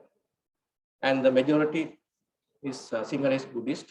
And there's a very prominent place to the religious leaders in Anuradhapura. So when I came here in 2004, latter part of 2014, the patients as well as the staff requested to have a place for religious observances in the male ward. So we established that and we opened it according to the religious ceremonies. And it's really helped the patients and the staff to observe their religious practices. Right. This is something we built in 2017, a place for the patients and their bystanders to wait before they go into the clinic. And how much do you think this cost? The cost of this place, a waiting area for the patients. The cost was 4.8 million. So those are the problems we have when we are developing service. So we informed the hospital several times, and then the ministry several times, Ministry of Health several times. And ultimately, after many letters, many communications, we got this. And problem is, if you are going to the health ministry or the hospital, we have to give the contract to a subsidiary company. So their claims are huge. Just imagine 4.8 million for this place, right? So then we get so disappointed. And we have to sign that as well. If I have to go to a commission one day, right, and they get my signature on that, right, I'll have to go to the bribery commission as well, maybe. But we don't touch anything. We don't touch it, right? This from the hierarchy downwards. They claim for this much of money, even for renovation. Recently, we refurbished the male ward. They just did some painting and few modifications, and the cost was more than 1 million. And then after seeing this, after seeing the claim, I got a friend of mine, an engineer, an architect, and I just showed him the place and asked how much would have costed. The place would have costed. And he made an estimate, and he said the cost was around 1.2 million, maximum 1.2 million. But the claim was for 4.8 million. So that's a problem we face when we give the contracts to the government affiliated companies. So after that, we thought it's better to get donations from well-wishers, companies, and move forward with service development. So in 2017, 2018, the director of the hospital, we had a discussion with the director because we didn't have a day center in the hospital those days. So we needed a day center, and it was very difficult to find a place because the hospital in Anuradhapura is due to be demolished, and there's a master plan, and it will it might not come up very soon. Right? It will take a long time to have this master plan implemented. Right? So we found a place which was used as a storeroom. It was an old theater complex. And then we spoke to the director and got this place and converted this to a day center. This was during the opening. Professor Arvind Hanwell, Professor Harishchandra Gambhir, Professor Shehan Williams is here, Dr. Prabhat Vikram is here. And so many have visited this place and opened this. And it's still functioning really well. Right? It's still functioning very well. There's psychotherapy going on, and patients with anxiety disorders, OCD, depressions, and even chronic illnesses are managed in this day center. It is a very successful project. And for this project, we got donations from pharmaceutical companies as well as from a private donor abroad. And we have 2 acute inpatient units. Each unit has 25 beds. So altogether we have 50 acute inpatient beds. It's quite a large unit we have in Anuradhapura. The average number of days a patient stays in the unit is around 10 days. And we had a financial audit a few years back, and it showed each patient day cost around 5,000 rupees. Without special treatments like ECT or special drugs. What 5,000 rupees? Now the cost may be twice as that. So whenever we get a patient, we have a management plan, and we are trying our best to send the patient back to the community as soon as possible, because the cost is a burden, right? And the bed occupancy rate is around 60 to 100%. Sometimes it goes even beyond that. Sometimes the number of beds are not enough to give the number of patients. These days, of course, is a bit quiet, but there are periods where the patient numbers are more than the number of beds. And the religious leaders in the area help us, right? And they have functions in the wards, and they bless the patients there in the wards. It happens often before the COVID period. This is another project, and we got donations from a pharmaceutical company and a private donor for this as well. This occupational therapy unit. We have a very good occupational therapist, Ms. Nadi Fernando, and she's doing a lot of work in the management of patients. So we know that we have different models in the patient management. So what we follow is the integrated recovery oriented model. So we need the multidisciplinary team for that.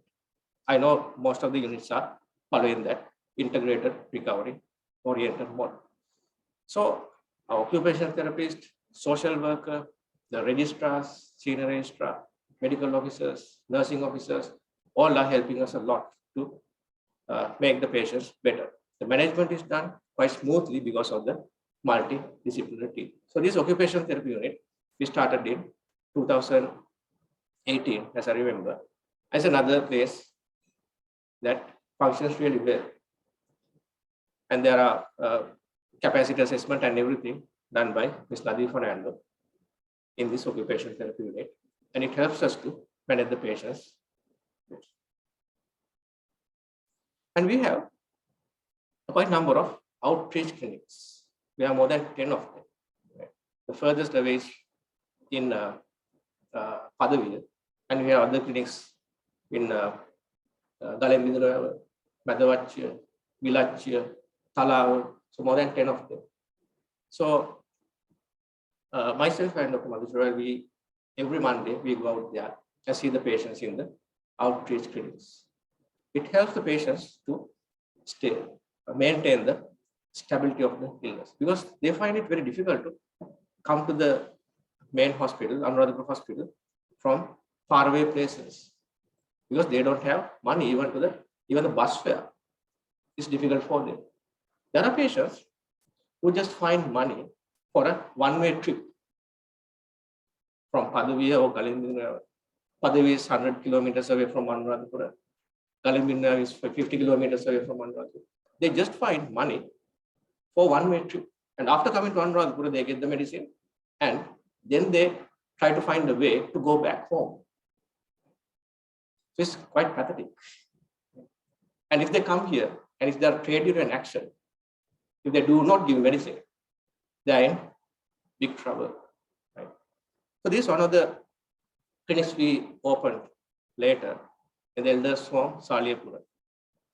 And when we are doing charity work and service development, we always have to get donations from the people we know.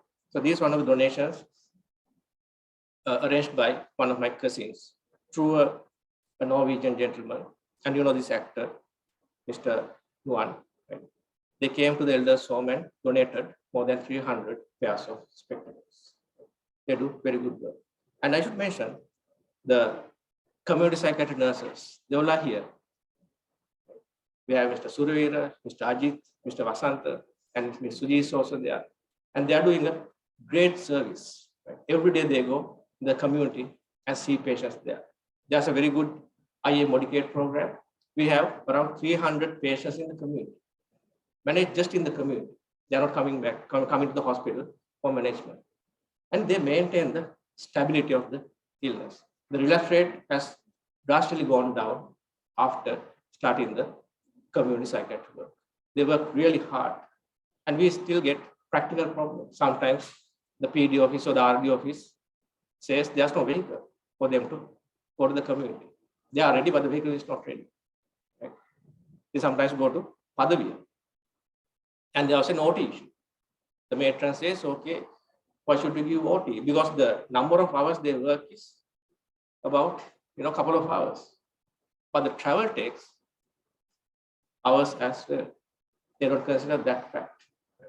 And we have very good focal points, right? Focal points in mental health, and they are helping the community psychiatry work a lot. So these are the two huts we got down during the COVID period. During the first wave, second wave, and third wave, our unit was affected so much. So we had to screen patients outside the ward. See the patients outside the ward before bringing them in to the acute inpatient unit. If we bring in a patient with COVID, we would have contaminated the ward, and we had to close down the ward. 2 or 3 times we had to close down the acute inpatient units. So they don't have any other place to go in Anuradhapura district. This is the only acute inpatient unit in the Anuradhapura district we have. Right? So we got down 2 huts, one for the male ward and other for the female wards, for the purpose of screening patients and also to take the histories and do the examinations of patients. Right? This actually prevented contamination of the inpatient units. Again, this was a donation from a pharmaceutical corporation. Each hut, the cost was around 1 lakh, right? The pharmaceutical corporation, pharmaceutical company donated these. So in the female ward, we placed it in the horticulture unit. We have a nice horticulture unit, and nursing staff is involved in horticulture, and patients are quite well benefited by the horticulture work. This another major project we had last year. You can see on Dr. Mrs. Rajapaksha. Yeah, we had Rajapaksha, and she went to Dambulla. And she's here. Thanks for coming. And with the blessing of the religious leaders, we opened our COVID unit in 2021, last year, right? Because we had problems dealing with the patients with COVID during the first and second phases of the pandemic. And with the left side, the male COVID unit, and the other side, you have the female COVID unit. So each unit had the capacity to have 4 to 6 beds. Because during the COVID period, transferring patients to COVID units was difficult. It was very difficult for them to manage acutely disturbed patients, aggressive patients, agitated patients in their units. So we had frequent complaints. And we are not transferring patients to NIMH very often. We do it seldom, but we don't transfer the patients very often. And it's Dr. Sajeev Namarsi, I should mention his name, who's looking after this area from NIMH. And he's very helpful. Whenever we want to transfer a patient, he's never hesitant to bring the patients in. And after opening this ward, we could manage some patients. Now, since the pandemic is not that severe and the mortality and morbidity is not that severe, we are trying to convert the female COVID unit to a mother and baby unit. We don't have mother and baby unit in this area. So when you have problems, sometimes we have to keep the baby with the bystander in the neonatal unit and keep the mother in our unit. And sometimes if it is not possible, we have to keep the mother, baby, and the caretaker in the GYN unit or in the pediatric units. So last Saturday, I had a discussion with an entrepreneur in the area, and she promised to do all the work for the conversion, converting this unit, converting this female COVID unit to a mother and baby unit. We are going to have 2 units initially, and we'll be able to expand that as well. And when we are building up this unit, the health ministry supported us a lot. Dr. Champika Vikramsinghe helped us to have these mobile toilets. Each toilet, the cost was around 72,000. And it was Dr. Prabhat Vikrama who helped us with the coordinating part. He coordinated between us and the health ministry and got down these units. And we needed the CCTV units to observe the patients in the COVID unit, because inside the COVID unit, the entrance of the staff was a bit risky, and we could not go into the ward very often. Patients get agitated, irritable, aggressive, and all that. And for this unit, of course, we could not find a donation. It was ultimately my wife who donated these 2 systems. And then again, last year, we had a problem. 3 patients, a patient from Navy, police, and Air Force, right, conspired and assaulted the staff. And one staff member was very severely assaulted, and he had to stay in the surgical ward for more than 1 week. So we thought of having this unit, a duress alarm system. We did not have this system before, and now it's installed and it's functioning. So the whole idea was to attract people when there's an emergency, when a patient is aggressive and management of the patient needs number of people, we can press the duress alarm system. It rings the bell and rings the buzzer and attracts the crowd and the staff. This again from a donation. And you can see the charity work has been done here in Anuradhapura. This is Dr. Madhura Goduvithana, Mr. Ajit Ameta Singh is here, and even Dr. Tilini Pransinger involved in a lot of charity work in Lanka.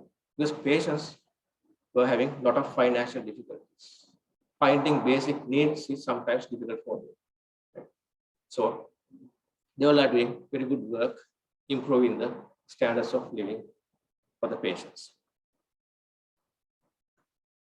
So I must mention the professorial psychiatry unit. So we have the pioneer of the professorial psychiatry unit, Dr. Anuradhapura. She's the one who started, who began the unit, and she was the head of the department and improved the services there. And we have the current head of the department as well, Dr. Amlesu. So the work they are doing is also very much appreciated. Teaching, exams, and all that is quite a busy unit. So this during one of the exams we had, the professor unit had during one of the medical students' exams. And the private sector.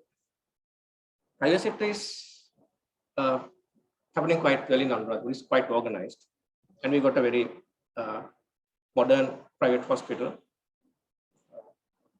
down there on your right. The private sector is not that bad in Anuradhapura. Some people actually are very reluctant to come to Anuradhapura, thinking the private practice is not good. It's not actually true. There's a reasonable private practice in Anuradhapura, and it's you who have to develop the private practice, and it does a good service to the area as well. There are so many patients who do not like to come to the hospital, especially because of stigma. And the only place they can go is the private sector, challenging centers as well as private hospitals. And we do academic work as well. This is some of the research and audits we have done for the past few years. And sometimes some of the research has been published. These are the published research from our unit. And Professor Tirni Rajapaksa helps us a lot to publish our research. And thanks for that. And this is the latest I did. We surveyed the vaccine acceptance of patients with mental health problems. We usually have the idea that patients with mental health problems do not follow the health guidelines. We feel that they are ignorant, right? And it's actually not so. About 90% of the people with psychiatric illnesses, these are the people who visited the mental health outpatient unit. Around 90% of them have accepted the COVID-19 vaccine. It's very close to the national figures. So they are not always ignorant. They follow the health guidelines. They're very aware about the health conditions. Especially nowadays, we see a lot of patients come early for treatment. The duration of untreated psychiatric illness is getting shorter. And this is a place which a lot of local healers. Right? And sometimes the local healers ask the patients to go to a particular doctor and get their minds checked. It's a good trend. Right? If they can help patients and give them correct information, that's going to be really helpful. And this area with a lot of tourist attractions. We have a lot of stupas. The latest edition was Sandhiru Sahel. It was opened last year. And this is the when you go outside the hotel, you can see the lake and the stupas. There are about 4 stupas you can see when you go outside the hotel. It's a very beautiful, picturesque scene. And there are a lot of lakes, tanks in Anuradhapura. And the hotels are nice. The prices are very reasonable. They are not very costly. And there are very beautiful hotels in the area. This Jetanarama is very beautiful when you go in the evening at around 7 o'clock, 8 o'clock. It's very beautiful at night. So this is the Sri Mahabodhi. And these are some of the pictures I took during jogging, right? We have a nice jogging track going around the Noravava. And early in the morning, at around 5 o'clock, the sky is really beautiful. Close to the sunrise, it's very beautiful. Right? And it's a nice environment to live in. So we are in a big storm, but we are not in the same boat. The facilities we have, the patient characteristics are quite different from one place to the other. Anyway, we have to win the storm, and we have to help each other to stay above the water. That's why the College of Psychiatry helping us, right, with our work. And I really appreciate Dr. Gihana Bevardhana and the rest of the committee members from Sri Lanka College of Psychiatry, and the president-elect is with us, Dr. Kapilan Singh, my teacher. And we'll be planning a lot of events together to help each other. So this is one of the meetings we had in the past when, as I remember, it was Professor Shahan Williams, then president, and they really help us. They come here and do academic work, academic meetings, as well as regional meetings. They quite help us a lot to improve our services. And thank you so much for bearing with me. And we hope to, I had a chat with the President-elect Kapila sir to have even a better meeting next year. It will be more organized and we'll be having no power cuts probably next year. And we'll be able to have an uninterrupted meeting next year. Thank you very much. Thank you.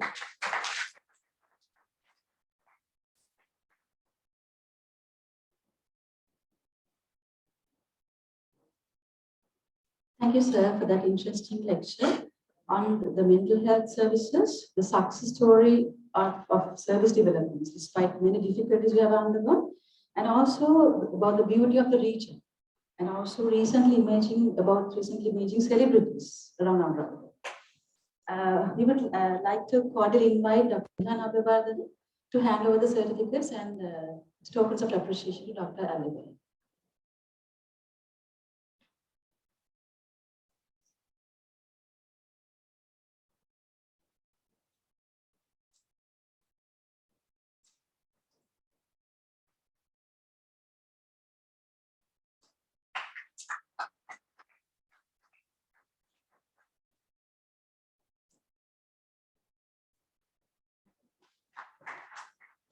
Thank you, sir. We hereby warmly welcome Dr. Jan Mendes, consultant psychiatrist and executive director at the Kothara Defensive Institute, for your presence here to grace the occasion.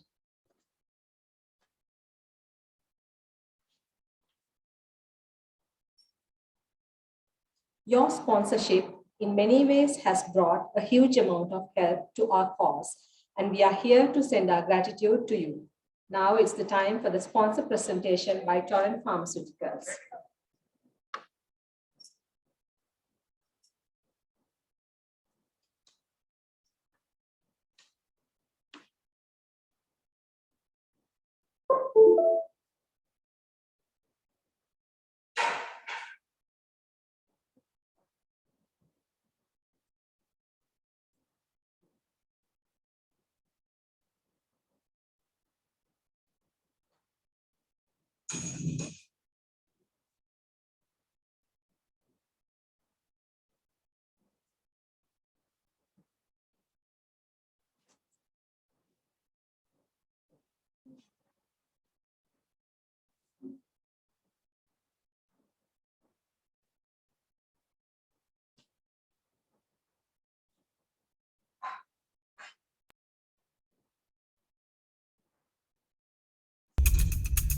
Nature, the most powerful component of the universe.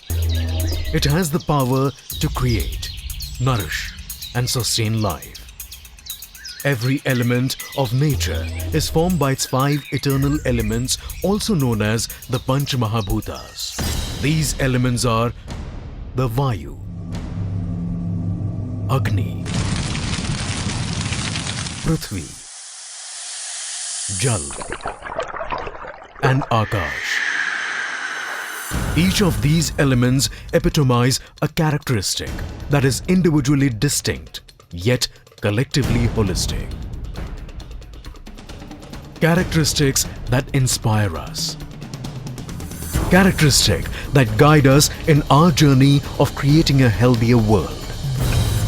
We are Torrent Pharma, one of India's leading integrated pharma companies. Since its inception in the early 70s, Torrent Pharma has been committed to meeting the requirements of the medical fraternity for quality drugs that will help them alleviate the pain and suffering of their patients. Like the all-pervading air, we constantly aspire to mark our presence across therapeutic segments and geographic boundaries. Starting our journey in the CNS segment, we gradually expanded our therapeutic presence to touch a wider areas of the human life. Today, Torrent Pharma is ranked amongst the top 10 pharma companies in most of these specialty segments. The acquisition of the domestic formulation business of Elder Pharma has given us a significant boost in the women healthcare, pain management, wound care and nutraceutical segments. It has also added market leader brands like Shellcal, Chimoral, Carnishaw, Devery and others to our existing brand portfolio, thus strengthening our product offering. Along with therapeutic presence, Torrent Pharma has also constantly expanded its geographic presence globally. Currently, we operate in over 70 countries across 6 continents. Our global operations are spearheaded by our wholly owned subsidiaries set up in most major global markets.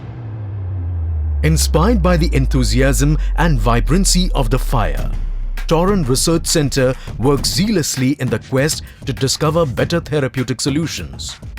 The center is the cradle of all our discovery and drug development activity. It is ranked amongst the leading research facilities in the country with capabilities for basic and applied research. It has developed various proprietary technologies like dual retard inlay technology,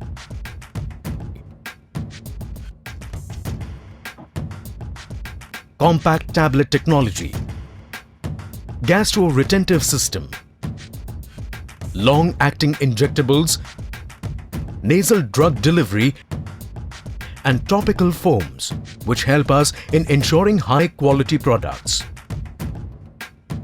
We have also been the creators of multi-particulate, matrix-based sustained and modified release formulations. Our teams of scientists have to their credit novel drugs that have been developed for the first time in the world for various therapeutic segments. The Bioevaluation Center has been approved by regulatory authorities of Brazil, USA and France.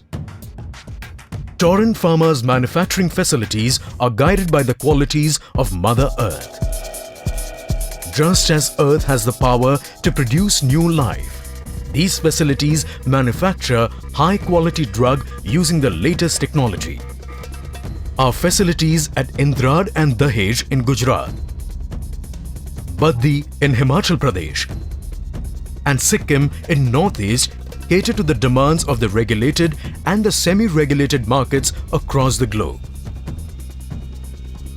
They have obtained quality accreditation from global regulatory authorities of countries like USA, UK, Germany, Australia, Brazil, South Africa, and others.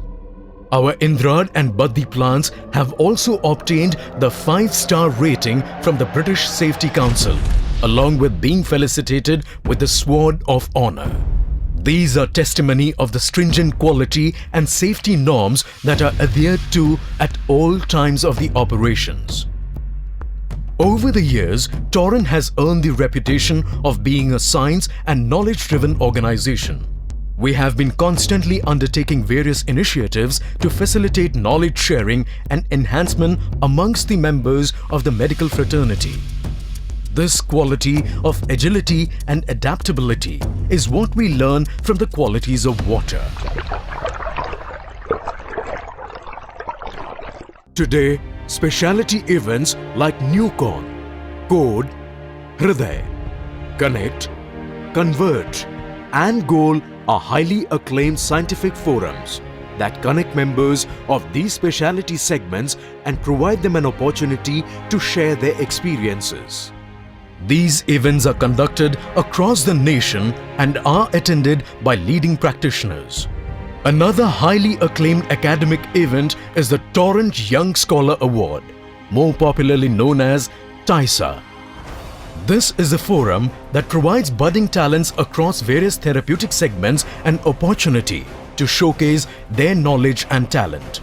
A jury panel comprising eminent senior medical professionals from the respective segments assess the participants and adjudge the winner.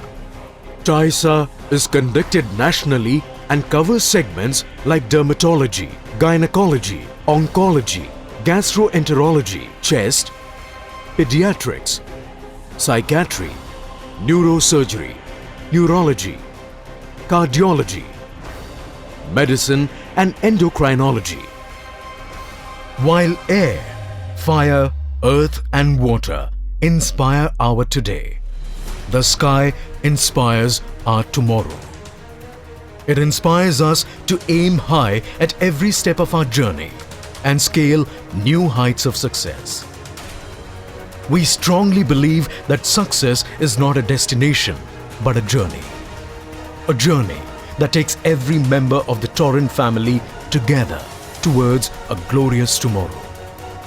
Our people are our strength, and at Torrent, sky is the limit of success for the right talent. With a team of dedicated professionals, robust systems and technologies, state-of-the-art facilities, and most importantly, the inspiring Mother Nature on our side, Torrent is firm to realize its dream of becoming India's most respected pharma company.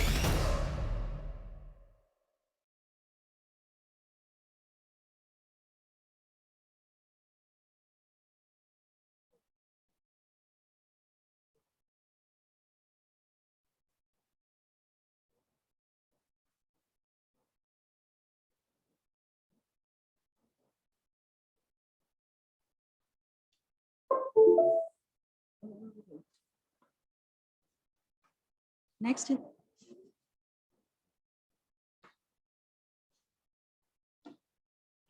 the agenda is a speech by Dr. Jan Lewis to address the gathering. As I mentioned before, he's a consultant psychiatrist and currently the executive director at the Kothalawa Defence University. He is involved in major developments in this field of psychiatry in Sri Lanka, especially in converting the age-old mental hospital Lanka to the current National Institute of Mental Health, Sri Lanka. Oh, geez.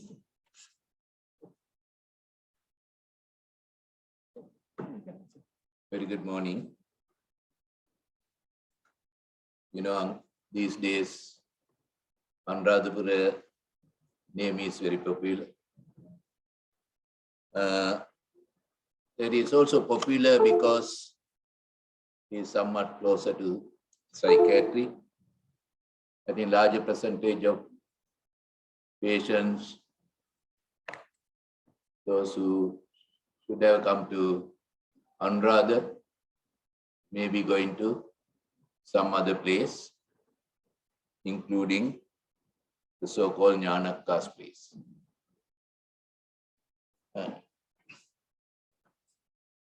Thank you for invitation. In fact, I did not intend to come here for a speech.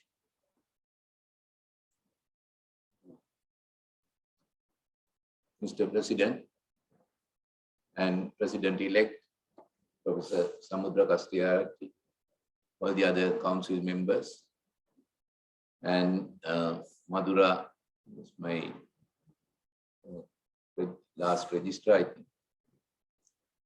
And I have a very long relationship with Anuradhapura and Anuradhapura Mental Health Unit. My batchmate, Dr. Ratnayaka, who is appointed here as the psychiatrist in 1997.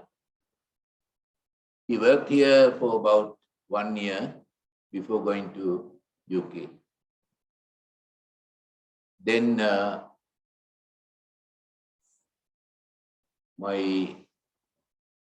another friend, our Samudra's batchmate, Dr. Armipala worked here for 4 years as a psychiatrist. Then my best friend, Professor Gambira, who worked here for another 4 years. And I have been knowing the difficulties,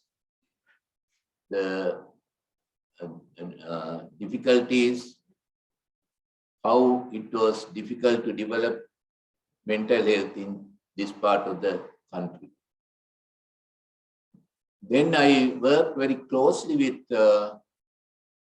2-3 community psychiatric nurses, which I had a very difficulty of appointing 3 community psychiatric nurses to Anuradhapura because ministry allowed only 2, but I was pointing out that this is one of the largest district in the country with a large geographical area.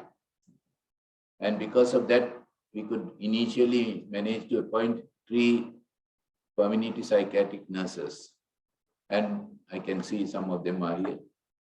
And because of that, I came here 2-3 times for training programs. Then my roommate, P.K. Harichandra, who had been the surgeon who started his surgery appointment here, and because of that, I have been knowing Anuradhapura area very well. But now, having listened to Anuradha's presentation, Anuradha has converted mental health in this part of the country to a different level. And congratulations, all the best. I know Anuradha had been working with me in Angola. And he was a very methodical person and very knowledgeable. And he was very interested in research and case work, case reports, and the report writing. And he was having a lot of very good skills a specialist should have. And then I was instrumental in making Anuradhapura unit a postgraduate training center. Before that, it came for discussion, but it did not materialize because at that time, postgraduate institute, they wanted mainly trainees to be trained, mainly Colombo and Kandy and Gold Center. And then Anuradhapura is a now training center, and not only for registrar training center, I heard it's a SR training center as well. And then after this university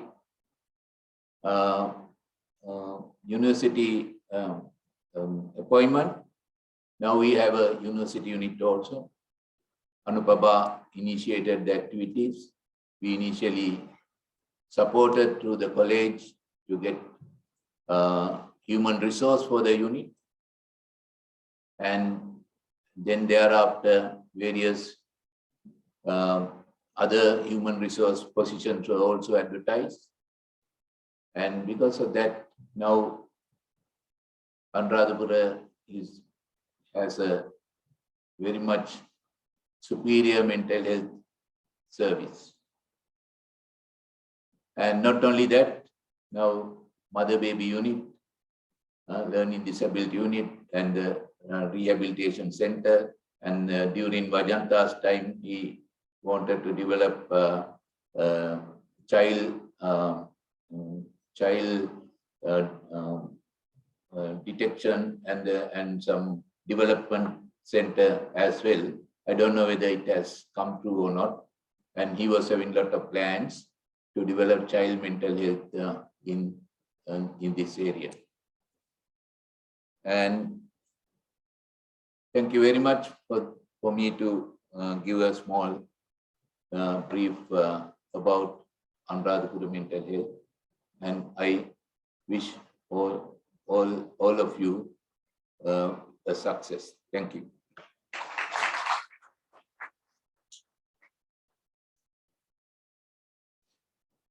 Thank you, sir, for that address. Now I would cordially invite Professor Samudra Katriyabachi to hand over the tokens of appreciation and the certificates to Dr. Anandis.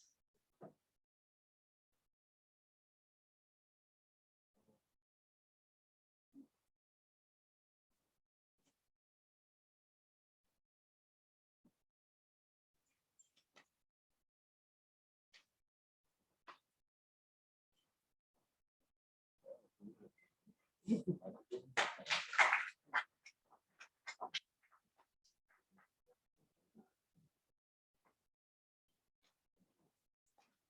Madam.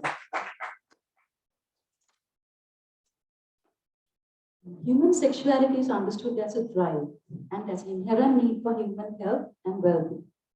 The next symposium will be on human sexuality and mental health. We have three distinguished speakers to enlighten us on this area. I would now like to invite Dr. Amila Isuru, Senior Lecturer and Head of Department of Psychiatry at University of Rajaratta, and Dr. Darshani Rupasinghe, Consultant Child and Adolescent Psychiatrist at Teaching Hospital Anuradhapura, to chair the session.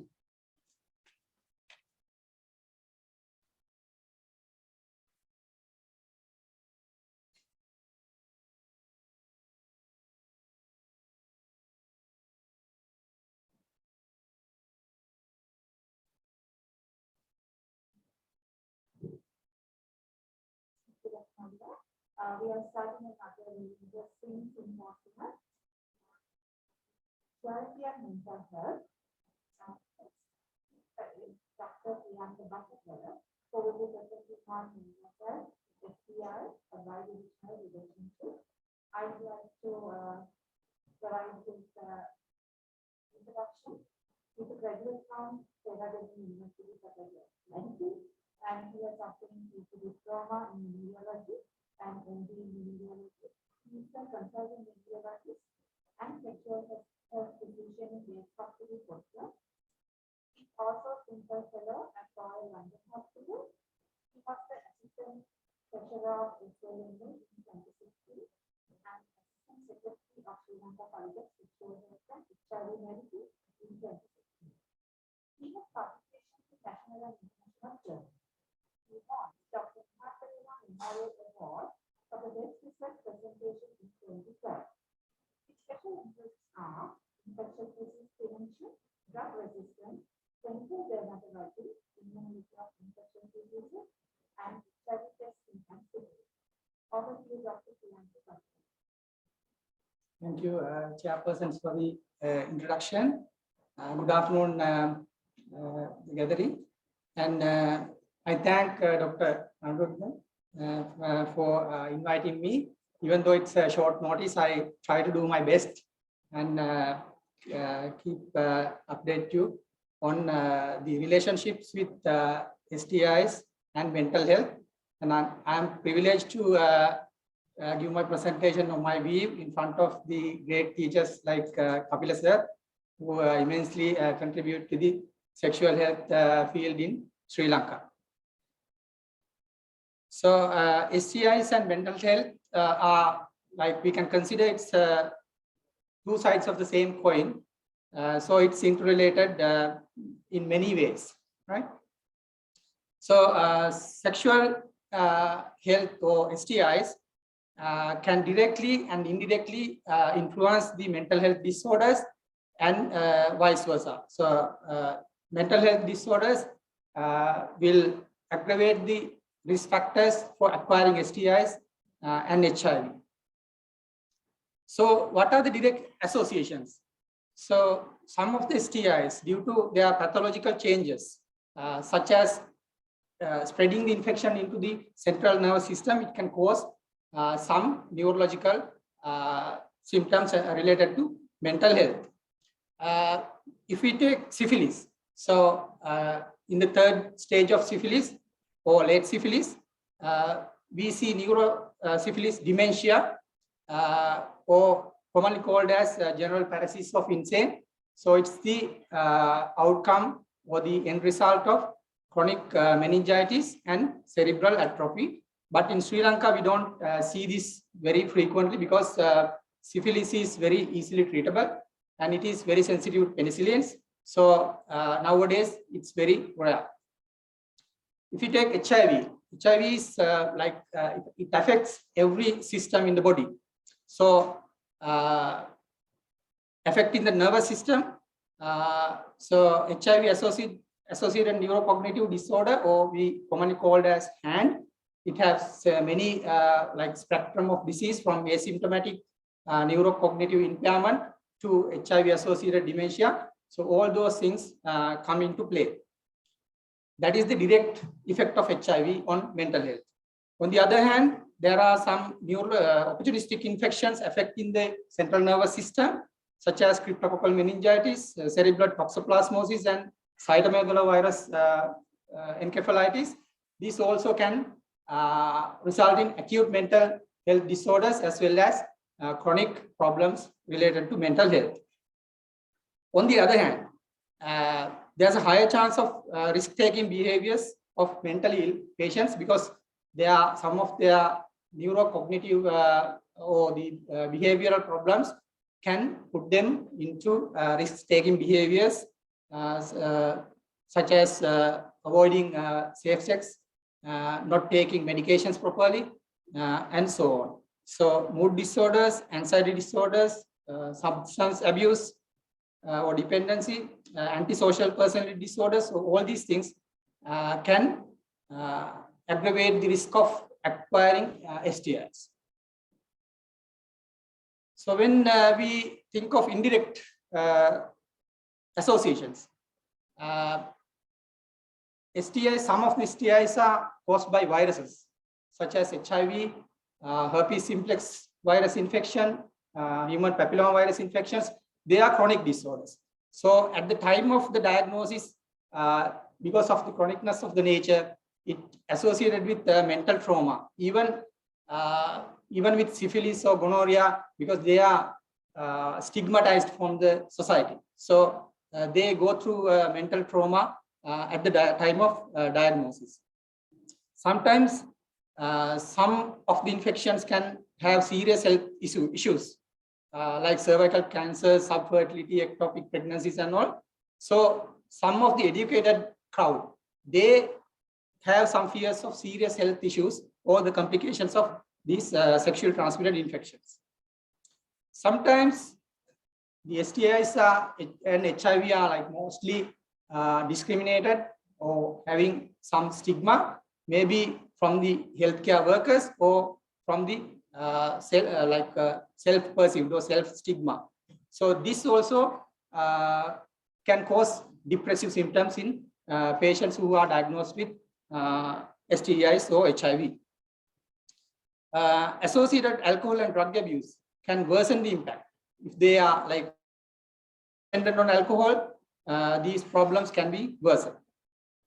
And infections like herpes simplex virus infection and HPV infection come up with recurrent outbreaks. So their complications can lead to depressive symptoms or anxiety symptoms as well. And most of the cases, we need to treat the partners. Some infections, if they are like infected to partners, or even without infecting the partners, we need to screen the partners. So for that, they have to disclose their nature of infection to their partners, because we can't bypass the patients and trace down the partners without their consent. So in that case, to bring them down to the STI clinics, so they feel very difficult, and they mostly go in these grief reactions and all when we ask for disclosure to their partners. So I would like to do my speech on these topics. So I will talk on special populations with in relation to STIs and mental health. So people living with HIV, IV drug users, key populations in relation to HIV epidemic, and on survivors of sexual abuse. So when we see the HIV and mental health, so 10% of HIV infected patients worldwide are injecting drug users. But fortunately in Sri Lanka, we do have very low numbers of injecting drug users. So our HIV epidemic is not driven by the injecting drug users. 70% of patients with HIV suffer from an acute psychiatric complication during the course of the illness. Most of them face this during the time of diagnosis.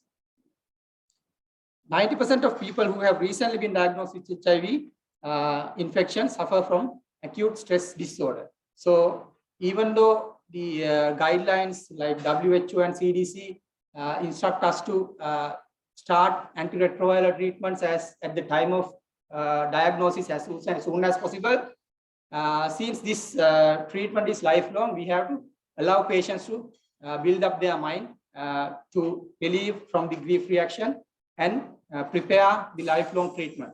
So it's very difficult at the first stage to handle these patients who are having depressive or acute disorders at the time of diagnosis of HIV. People living with HIV are at higher risk of developing mental health issues because HIV disease itself can cause dementia or HIV-associated neurocognitive disorders. So that is one reason. And the mental trauma at the diagnosis as well as during the course of the illness.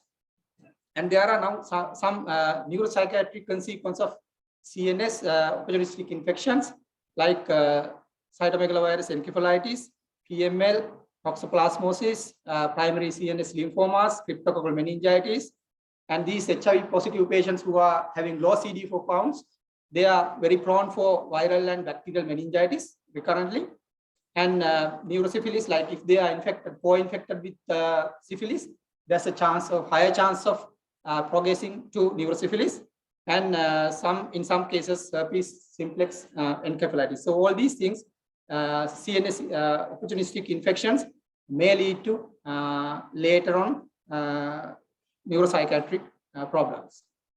On the other hand, antiretrovirals.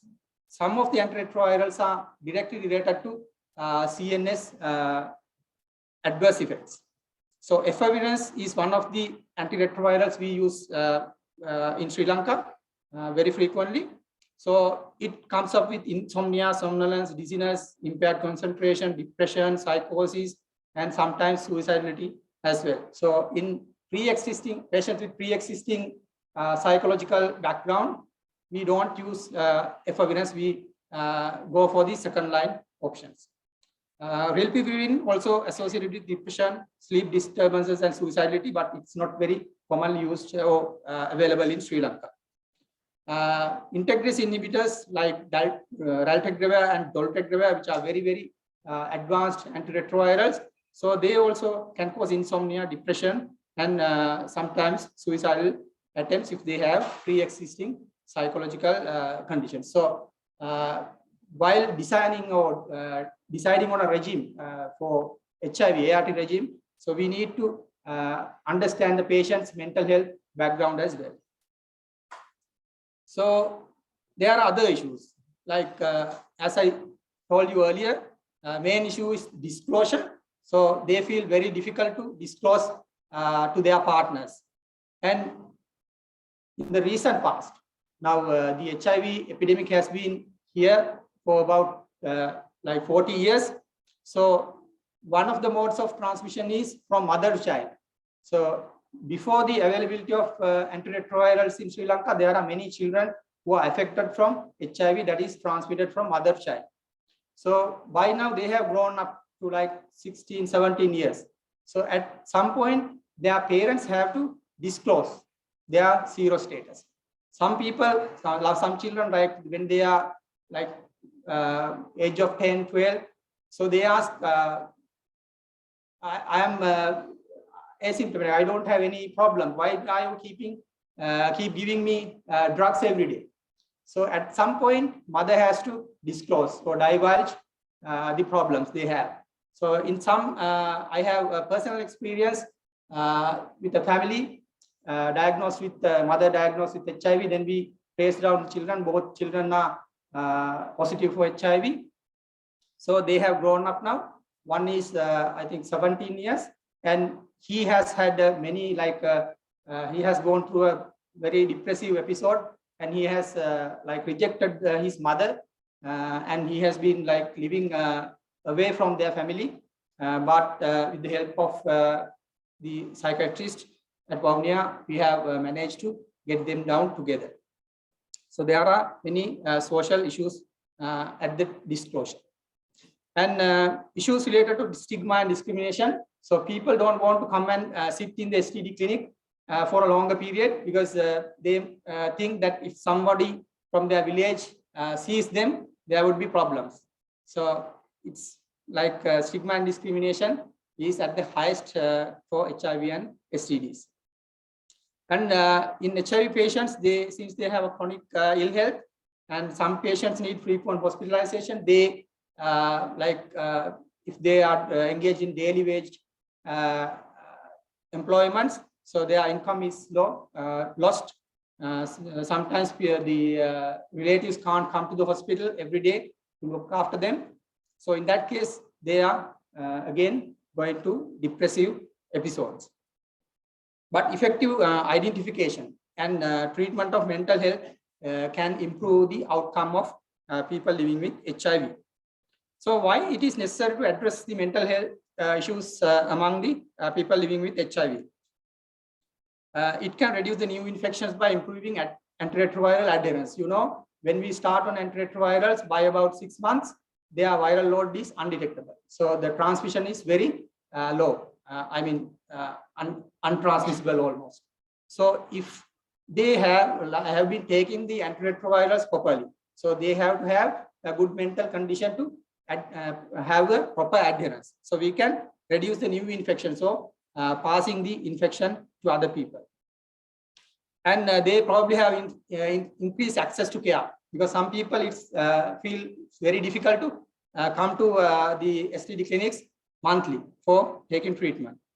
And the identification and treatment of mental health disorders will increase the uptake to ART. As you know, WHO guidelines now say even asymptomatic patients, we have to start on antiretrovirals as soon as possible. So to uptake ART, we have to make their mind. So they have to be ready to uptake the treatment. Otherwise, it will end up with failure. So uptake of ART would be increased if we detect mental health problems and manage them earlier. And reduce the rate of loss to follow-up also we can reduce, right?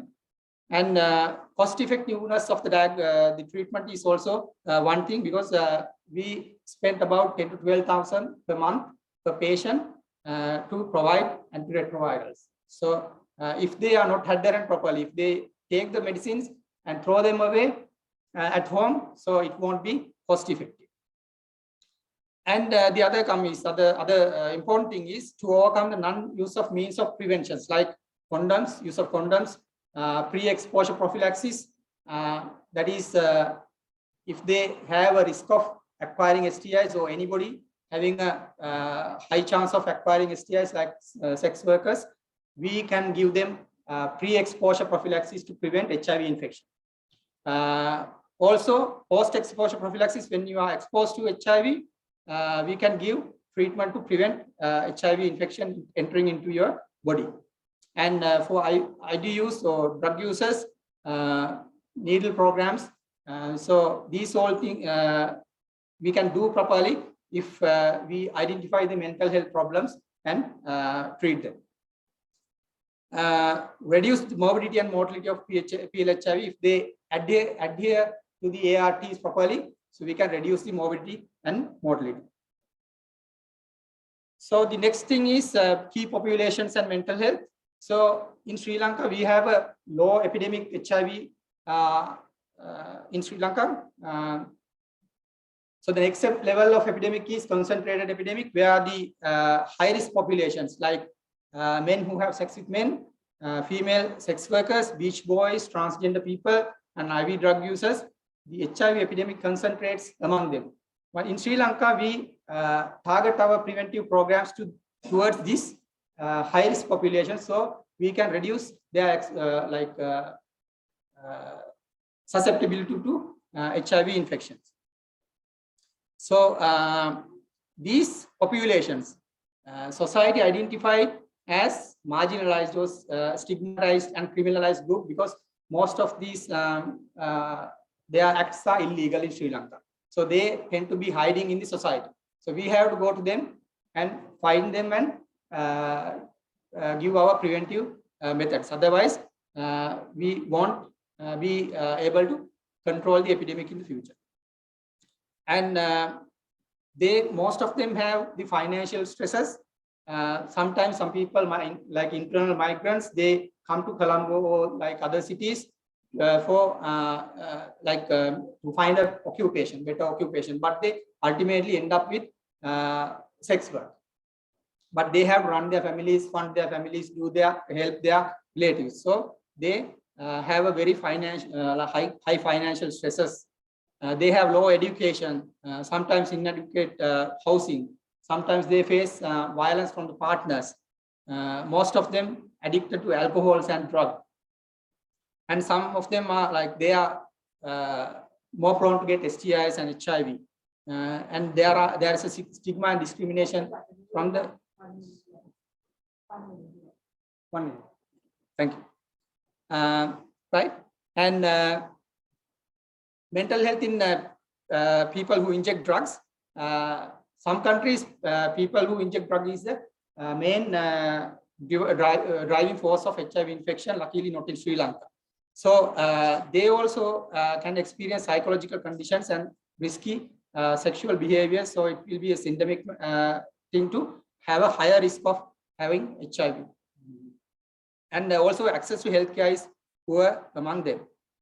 And I will not talk about transgender populations because Kapila sir and Sonali will talk on these topics.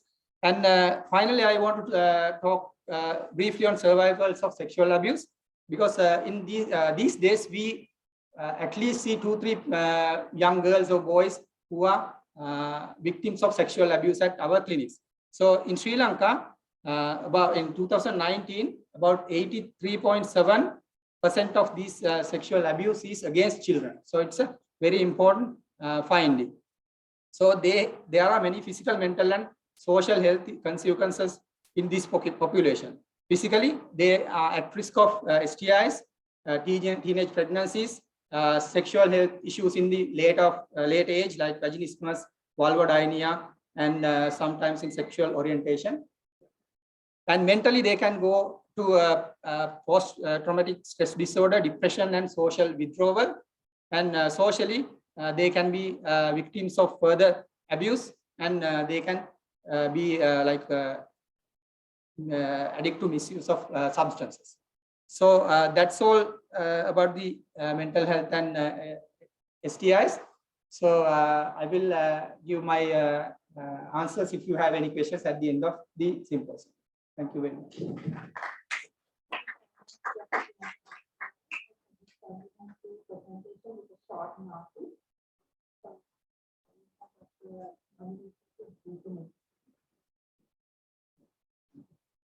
The next speaker needs no introduction. Actually, I'm one of the and many of us are trained. And my privilege to introduce Dr. Kapila. His lecture will be on they are not just thinking, not crazy. Dr. Kapila is the former chairman of Board of Study in Psychiatry, Institute of Medicine, President-elect, Sri Lanka College of Psychiatry. He assumed duties and developed and established an all-day psychiatry unit at National Institute of Mental Health from late 2006. He is postgraduate trainer and senior examiner for the Postgraduate Institute of Medicine and has held post of secretary and chairman of Board of Study in Psychiatry in the past. He has also trained and delivered postgraduate lectures to the pediatric medicine, gynecology and obstetrics, venerology, and community medicine postgraduate students. He has also been a trainer, visiting examiner to many medical faculties. He has won 2 international awards from the United Nations Sri Lanka office and the all-day faculty, Royal College of Psychiatry. United Kingdom for service development carried out in Sri Lanka. He has many international and to his credit with few communications to recognize local journals. He has published books on mental health issues of adults and old age and basics of human sexuality. He has been publishing regular weekly newspapers articles in a national newspaper from September 2003 and less frequently in other national newspapers. The articles are targeted at reducing stigma associated with psychiatric illnesses and imparting knowledge to the general public. He also conducts television and radio programs whenever he gets a free time to do so, with the view of improving knowledge of psychiatric service users, their families, and general public. At the same time, he holds the post of chairman of Ethical Review Committee of the National Institute of Mental Health. He has been conducting couple and sex therapy services at National Hospital Sri Lanka and National Institute of Mental Health since 2007. Over to you, sir. Thank you for the kind introduction. First of all, I am very thankful to the president of the college, Dr. Gihan Abeyvardhana, and the council for arranging this great program and a successful program with Dr. Anuradhapura. It's great to work, Anuradhapura. It's a pleasure to be among friends and colleagues and my trainees. So without wasting time, I'll move to the topic. The topic is they are just kinky, not crazy. It's a brief exploration of new conceptual shifts in paraphilias, mainly after the arrival of the DSM-5 classification. These are some pictures of paraphilias, or we used to call them disorders of sexual preference. To begin with, now we all know that sex is viewed through the lens of culture, and all cultures have subcultures of sex and courtship. And culture refers to a system of values, knowledge, concepts, rules, and practices that are learned and transmitted through generations. So within those cultures, sexual norms, values are transmitted. However, the defining normality and in sexuality has been always difficult through difficult cultures, because normal and abnormal behaviors are defined and differentiated by the society culture over given a period of time.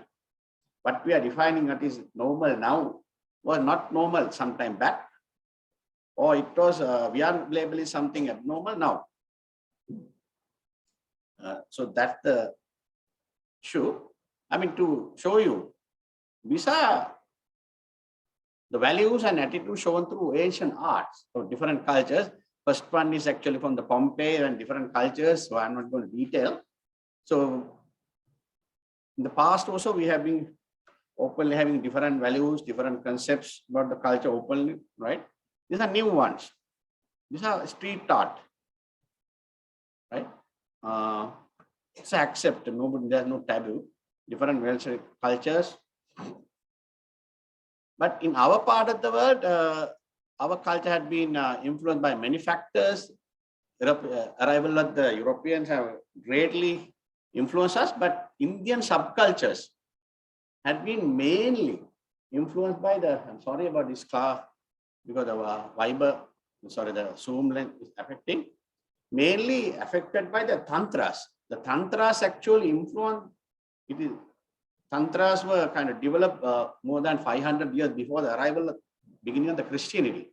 Tantras influenced both Buddhism and Hinduism, and a lot of the other esoteric mainstream religions, traditions in the East. In the Taoism, in the Eastern philosophies, mainly, now for example, Ayurveda concepts are part of Tantra. Right? So it's a great philosophy, way of life that had influenced many traditions. And when you read Tantra, it's very complex. Tantra had been very accommodating and accepting of human sexuality. The basic essence of Tantra is funny. It says basically sex is good to practice anywhere, anytime. But be careful of but to eat. Food is bad, too much. We all know that. But Tantra says there's no limitation. Right? This is essence. You can read it. I read it about a couple of weeks back. Right? And they accept the marriages of procreation, but can become spiritual. I can understand. We all became spiritual after marriage, right? Because of the difficulties, I guess. So it's quite practically adaptable to the Sri Lankan situation. So Tantra, affected the Kama Sutra and all the other, right? So this is a basic principles. But it had a huge influence on the Asian culture, and it actually flowed to the West. After the Second World War, right, the soldiers, the scholars started coming here, started employing. Actually, sexual liberalization of the West occurred, thanks to their migration here. And they start bringing to sex for fun, and out of wedlock became acceptable. The West was quite conservative before that. The main study, the Kinsey studies in the middle part of the 20th century found that as many as 24% of men and 12% of women had at least some kind of erotic response to the sadomasochistic stories. This is 1950s. Now the same study, the Kinsey studies kept on repeating. They found they were the first people to found that 3% people were kind of gay or bisexual, right? And premarital sex anyway, even in the very conservative Catholic societies occurred. Now Kinsey is continuing to do institute now. Then it was headed by Professor Bancroft during our time. Right? He continued to study. Even in India, they continue multicultural studies. So, and they say this is normal. Wearing and showering. So these all have influenced the way we conceptualize paraphilias. But coming to paraphilia, paraphilia is defined as any intense and persistent sexual interest other than sexual interest in genital stimulation or preparatory fondling with phenotypically normal, physically mature, consenting human partners. And there are two subspecifiers, non-coercive paraphilias and coercive paraphilias. The classification continues. The classification can be classified as anomalous active preferences, which are also called courtship disorders, or algolagnic disorders. Those are pain disorders, where the infliction of self-infliction of pain or the infliction of pain to the others cause arousal and sexual gratification. Now, the courtship disorders are disorders where the sexual activity or behavior is not mimicking or targeting at procreation. Right. Then anomalous target preferences directed at other human, directed elsewhere. Right. This is a classification, new classification. Now, with this classification, we have a problem. The source of sexual pleasure or a type of sexual activity is mental disorder. Difficult to, because of this issue that we have where the abnormality starts and normality ceases, it's very difficult to define. DSM-5 definition would define the preference in the sexual masochist for being whipped rather than engaging coitus as paraphilia. Yet, if the same act is referred as a foreplay, it would be considered normophilia. This is very clear in DSM-5. So a lot of sexual things that we don't like can be used as foreplay as part of sexual activity in a mutual consenting manner, but you can't even use it at paraphilia.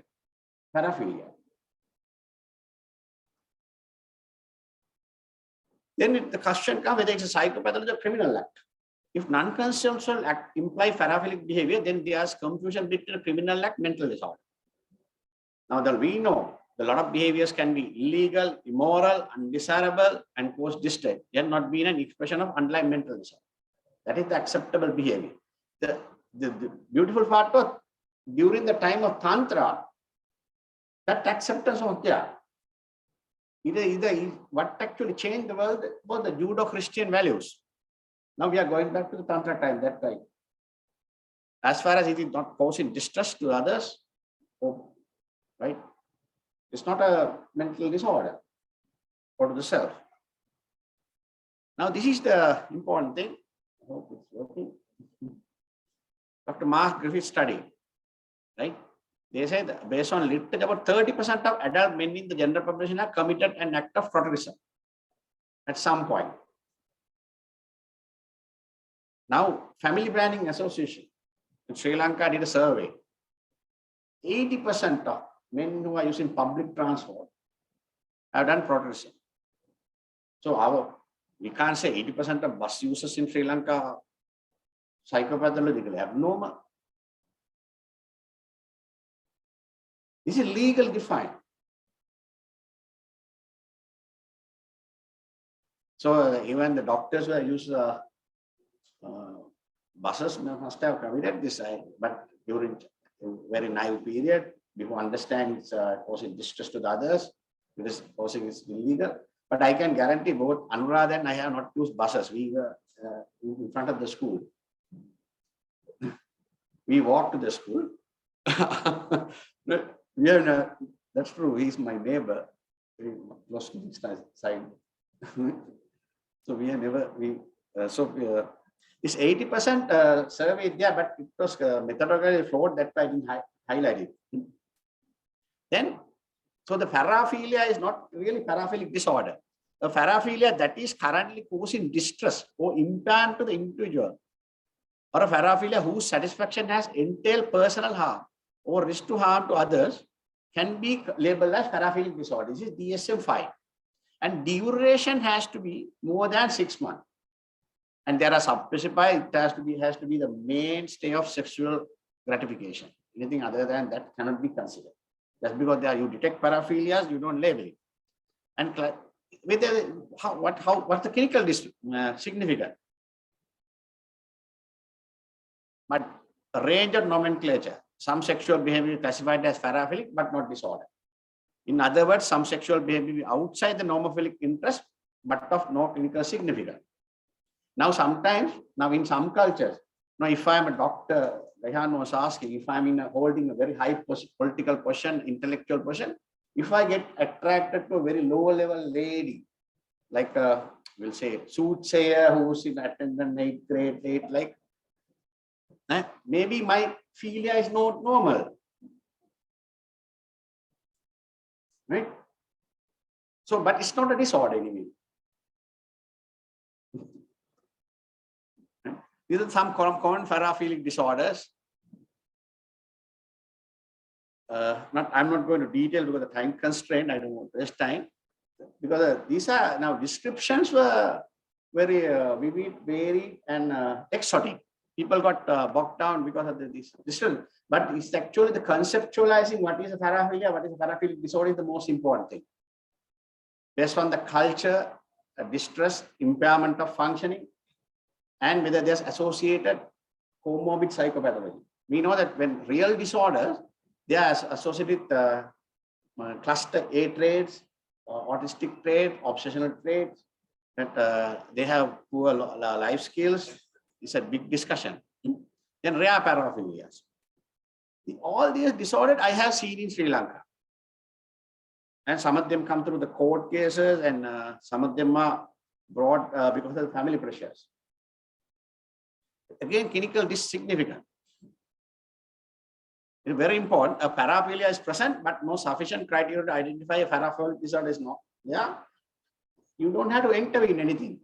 It's good sex education and helping them to adjust to their marriage or sexual life. That's good enough. A paraphilia by itself does not necessarily justify or require clinical intervention. All individuals with paraphilic disorders are not sexual offenders. Sexual offenders are defined by law. For example, pedophilia is very clearly defined in all the countries. But there are countries where pedophilia is not defined. Some of the countries like in Central Asia, Iran, they are not defined. So it's okay to have sex with children. It's not illegal.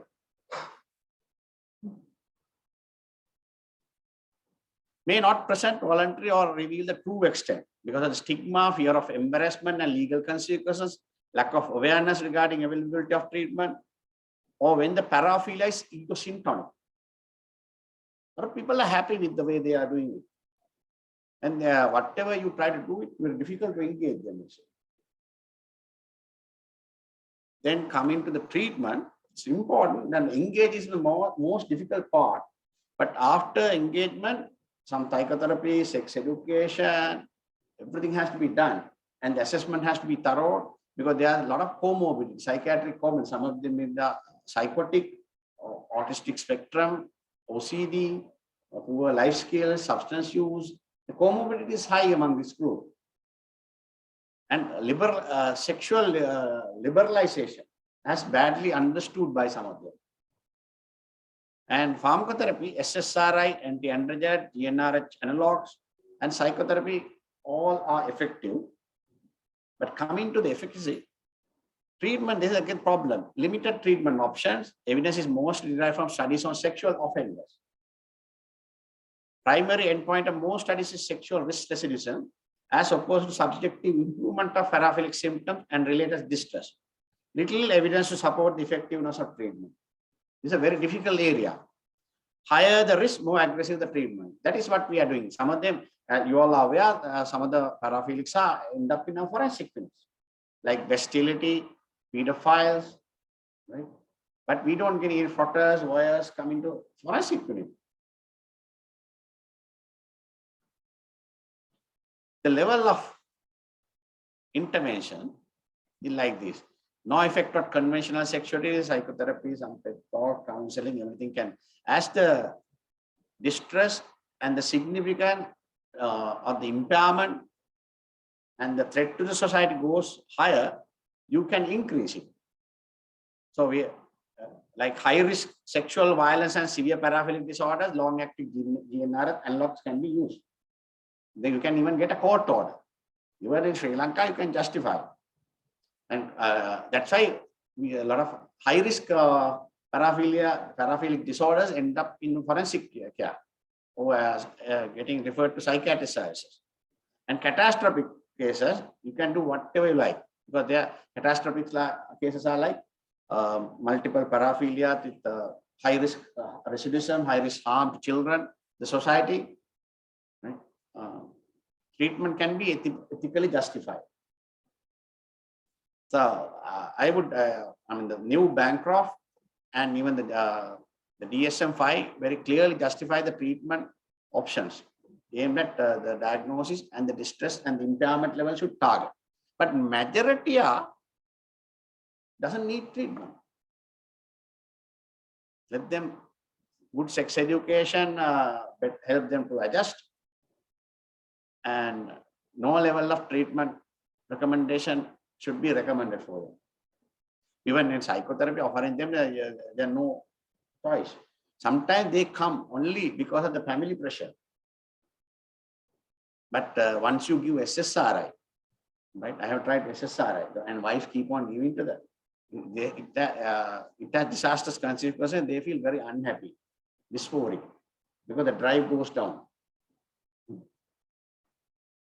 And ethical issues, mainly the confidentiality versus mandatory reporting. It's a sex offender, there's mandatory reporting.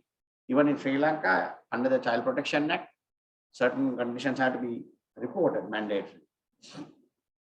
And informed consent prior to the treatment is difficult to take. In most of them, once you inform the consequences of more invasive treatment options, no one will be willing to take it. Where even GnR analogs can be given with that together with the endocrinologist. I have tried it for sex offenders, but it's not easy. So that's coming to the end of the talk. Thank you for your kind attention. Thank you very much, sir. Making it very simple and understandable, this very complex human behavior. So our next presenter is I would like to introduce Dr. Sanal. He will be presenting a role of hormones in Australia. Dr. Sanal Principal obtained her MBBS from University of Kerala, Georgia in the year 2008. With second class honors certificate distinction in undergraduate career. She has completed MD medicine in 2015 with the gold medal for the best performance. She completed her overseas training at Oxford University, NHS Trust, and Cambridge University, NHS Trust. Her special interests are bone-related endocrine diseases and pituitary disorders. She has contributed to several guideline development projects, both nationally and internationally. She is the author of several peer-reviewed articles published in international journals and a book chapter in Lanka. All to Dr. Sana. Thank you, Chairpersons, and I take this opportunity to thank the President and the Council of Sri Lanka College of Psychiatrists and all the organizers here today. So I feel a bit like the odd person out here among the psychiatrists. And I was thinking to myself, what am I to talk to y'all on in relation to hormones and transgender people? So I was told to talk on transgender care in Sri Lanka. So then I thought I'll take y'all through the procedures or what we do, how we see transgender persons, people from an endocrinologist point of view, because we get a lot of referrals from psychiatric services to go ahead with transgender care. And not all the endocrinologists in Sri Lanka do transgender care. It depends on the training and the preferences. So limited number of endocrinologists do the transgender care. So and this is what we do, and this is how how we see the transgender population. So the history goes back to ancient times, and although knowingly or unknowingly, transgender people had been there in the world. And none of these pictures are Sri Lankan ones because I don't have permission from the patients. So these are published in the internet and obviously with their consent. And you see a person as a male at one point, maybe several years later, you see the same person as female or vice versa. And these people are among us. What is sex and gender from an endocrinologist's point of view? Obviously, there can be differences in your definitions. So we call sex as biological maleness or biological femaleness assigned at birth. And gender, that is one's internal, deeply held sense of gender. And so in the society, we call males and we call females. And there are people in between, or it's a spectrum. What are they? So sex, like I said, biological maleness or femaleness is determined by chromosomal and hormonal factors, whereas gender determinants are biological, environmental, or cultural. And if I just illustrate, a male having the male phenotype, having the male kind of mindset is a male. And same way, female is a female when they have female phenotype and female mindset. And we call them cisgender. What happens if this is vice versa? A female phenotypically, but having a male mindset, or a male phenotypically having a female kind of a mindset. Them we call transgender. So if a male having a female kind of a mindset or gender, we call them trans female, and vice versa for the others. The prevalence is 0.5 to 0.6%. These are US data. Unfortunately, we don't have Sri Lankan data. And men, 1 in 30,000, and female, 1 in 100,000. So you see, we see a lot of males wanting to become females, or they feel as they are females. So what does hormones have to play? I'm sorry, we can't see the topics, but hormones, what is the role in sex determination? So the sex is determined by the at the gestation week of 8 weeks, 10 weeks, sort of. If there's no external hormones or no other influence, usually the default sex is female. But in the case of if somebody has an XY chromosome,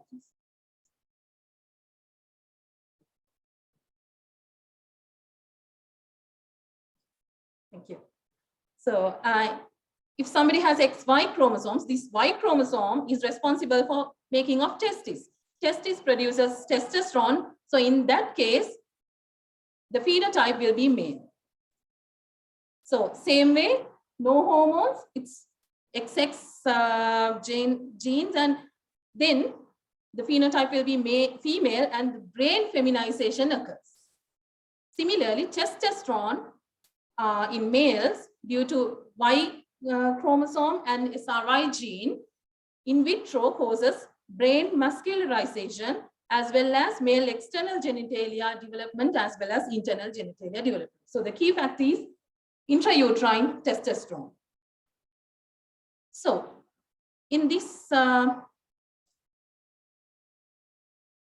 diagram, just put the laser pointer.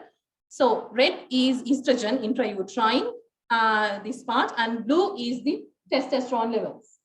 You can see the estrogen level is quite low pre-conception, before birth, as well as up to the puberty. But testosterone levels, intrauterine levels are high, as well as after birth, there is a mini puberty. So testosterone levels in males are high. So these are responsible for this feminization or masculinization or brain type of these fetuses from our point of view. So that is hormones and sex. That's the phenotype. How about hormones and gender? Now, this picture shows two females, but first one in red thinks I feel like a female. The second person feels, I feel like I'm a male. I don't feel like a female. I feel like a male. So phenotypically female, but internally he or she feels like it's a male. But if we compare the estradiol levels, in both people, it's the same. So hormones are the same. Similarly, testosterone levels in people who are gender-wise male or female gender, that is from the mindset, are the same. So there's no difference in hormonal levels. So what makes the difference? So the research has proven the hormone levels in these people are normal. So the causes, we don't know exactly. So transgender people, the cause may be psychological, depending on the family dynamics, environment, childhood traumas, or altered sexuality, or could be genetic. So 39% of monozygotic twins have shown to be having transgender resemblance compared to dizygotics. And if there is some gene defects like androgen receptor gene mutations, the level of testosterone is not perceived by the organs, especially the brain, then the brain muscularization does not happen. Same way, there are other gene mutations also. So intrauterine exposure of the brain mainly to hormones. If a male person is male phenotype is exposed to less testosterone, then the brain becomes more feminine than the male type. Or high testosterone in a female, the brain can be kind of towards male type than feminine. So likewise, these are all postulations. They are not well proven, but neuroanatomical changes are proven. So what are these? Bed nucleus of the stria terminalis in limbic system. So you can see the structure is cisgender man's structure of this limbic system, BST. And cisgender woman, that is normal woman, shows this kind of a structure. And transgender woman, that is a male, but thinking like a female, shows the brain structure similar to a female. So the brain in these transgender people are slightly different. That's why they might be thinking as the opposite sex. So this is a proven thing and proven by many studies. And again, the number of neurons in trans males, that is female to male transgender, show similar to males, whereas male to female transgender people show neuronal structures and numbers similar to females. So it could be one reason. So it's not an easy thing, although we say. I know the psychiatry services in Sri Lanka, they take a lot of effort trying to sort these people out and put them into a correct way, psychologically as well as socially. And when we get the patients, what do? So first is psychological assessment, and then gender affirming hormonal treatment. And some of them go into gender affirming surgery, but ongoing psychosocial support needs to be there throughout. So let me just take you through regarding the psychological assessment from our point of view. Obviously, this is not comprehensive. This is from our guidelines and how we are trained and what we expect from the psychiatric team. So the healthcare professional, in short, should be very competent, trained, well updated on diagnosing and managing these patients. So using ICD criteria, and they should be able to make a proper diagnosis and to be trained and in diagnosing other psychiatric conditions, differentiating it from transgender, because these people have a lot of other psychiatric illnesses as well. And then uptake and refer for appropriate treatment, and also need to be continuously updated. And role of mental health professional or psychiatrist is to conduct full assessment of gender identity and possible gender dysphoria, and provide information regarding options for gender identity and expression, and also assess, diagnose, and treat coexisting mental illnesses, like I said earlier, and then also importantly to assess eligibility and refer for hormonal therapy. Because if we take the whole transgender population, not all of them will go for hormonal treatment, or not all of them would prefer. And out of those who receive hormonal treatment, not all of them will go for surgical management.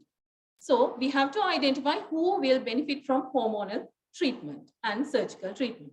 So this is what we expect from a referral. Without this, we would not touch the patient. So a referral letter from a properly assessed patient, a psychiatrist giving a referral letter to us regarding a patient who is being properly assessed.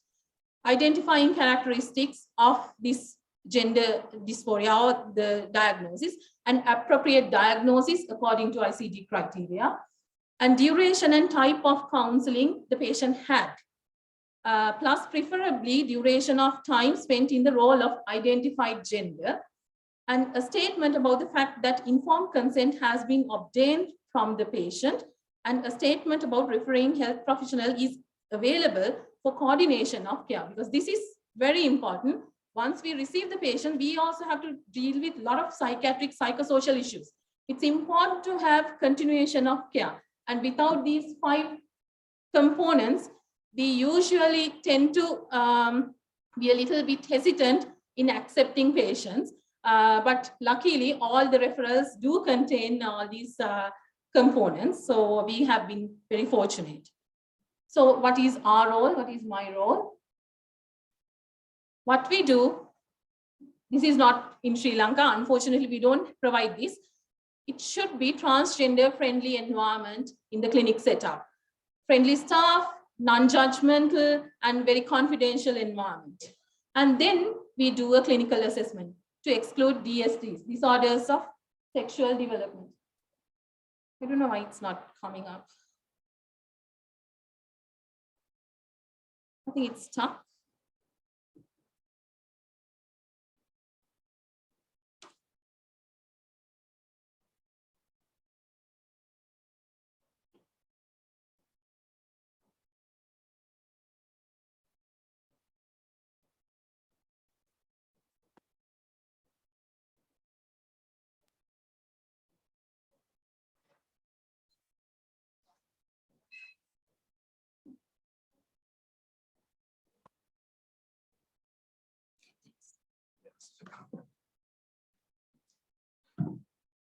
So when we receive patients, we do a complete examination. Although the diagnosis is clear, still to catch very few rare endocrine problems.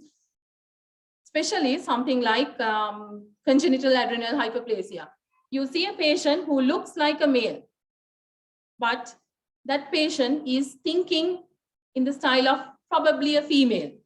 And if you do the genes, it's XX, 46XX, and actually she is a female, but the phenotypically male because of excess exposure to androgens intrauterine.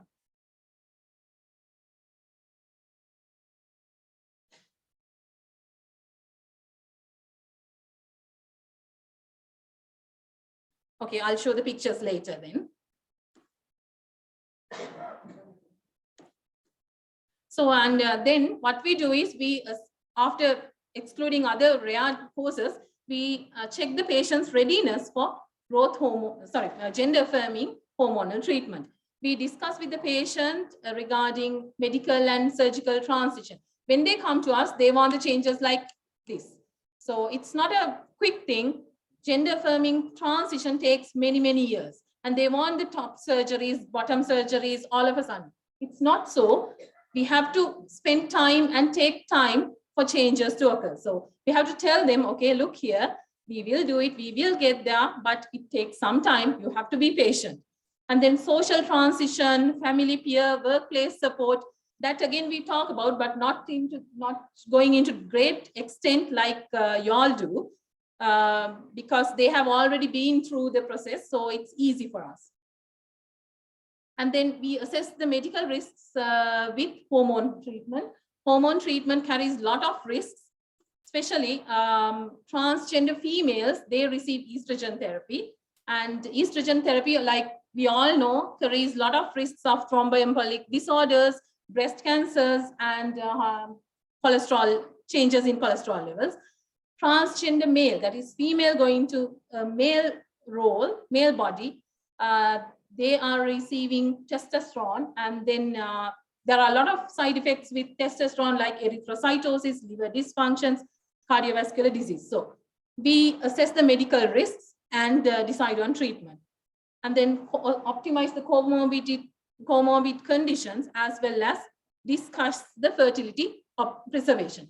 Now, if we give a male estrogen or if we give a female testosterone, their fertility will go down. Some changes will be irreversible. Now, this population, they come and tell us, I want to change my sex, but later on, I want to have a kid also. So that's a tricky situation where after giving hormones, we can't change. So if they want to have their biological children, then maybe the method is different, obviously. Maybe through a surrogate or some other means, but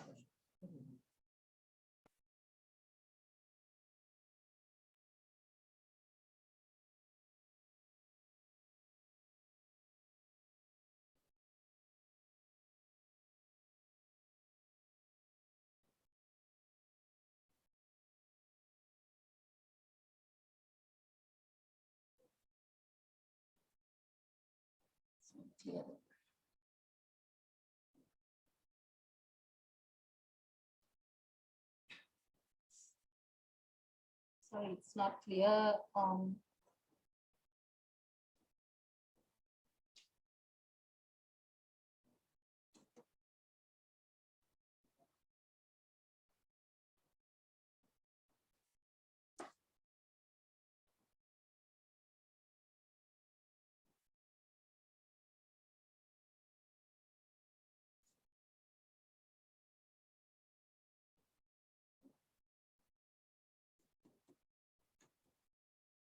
This is not working.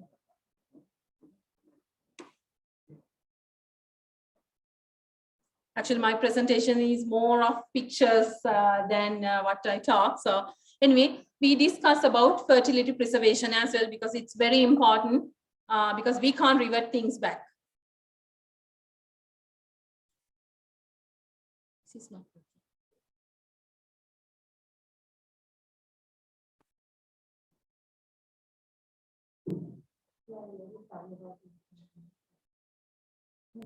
Actually, I'm sorry because it's getting distance.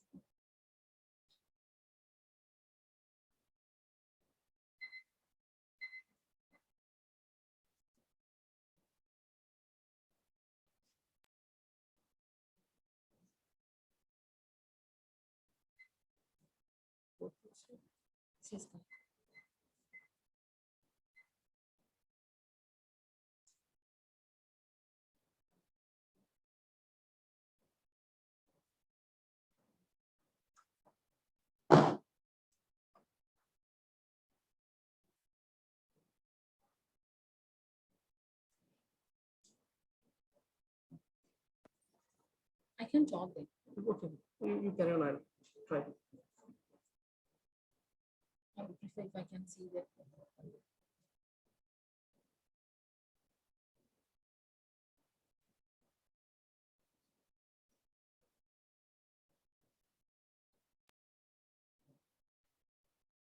See.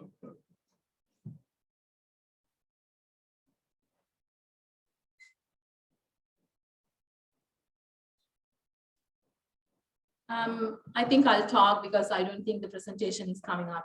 So then we discuss about the fertility, and it would be easy if the psychiatric team can discuss a little bit, not in great detail, and then at least put something into their head also so that we can discuss in greater extent, and then we get the informed consent. It is important to get a paper documentation regarding their willingness or a commitment for this treatment.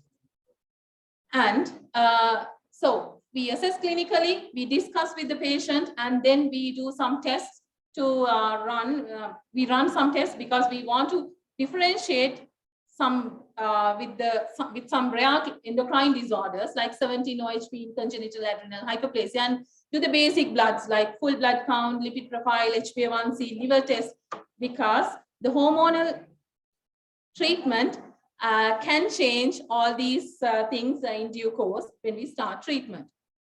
And in female to male gender transition, it's important to do a pregnancy test.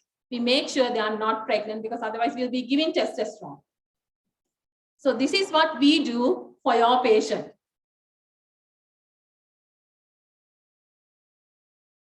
This is the picture that I told, looks like a male, but actually it's a female.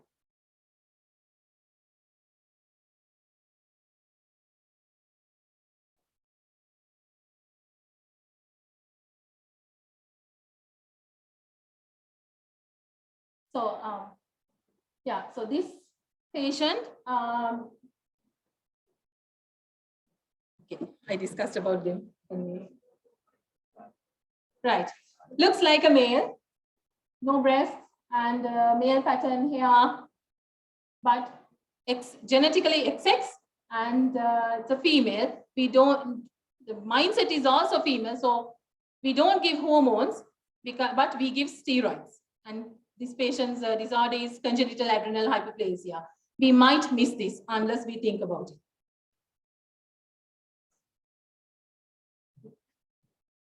So I discussed all about this, and we assess the patient's readiness and medical risks, as well as optimize comorbid conditions, fertility, and get informed consent. These are like forms, like lengthy forms that we fill in. I'm not sure whether every center does it, but ideally we should. So what is the treatment? We promote the secondary sexual characteristic development in people. In a male, we develop female characteristics. In females, we develop male characteristics, and they are mostly, some are reversible, some are permanent. And for that, if they want to remain in that character, we have to give lifelong treatment.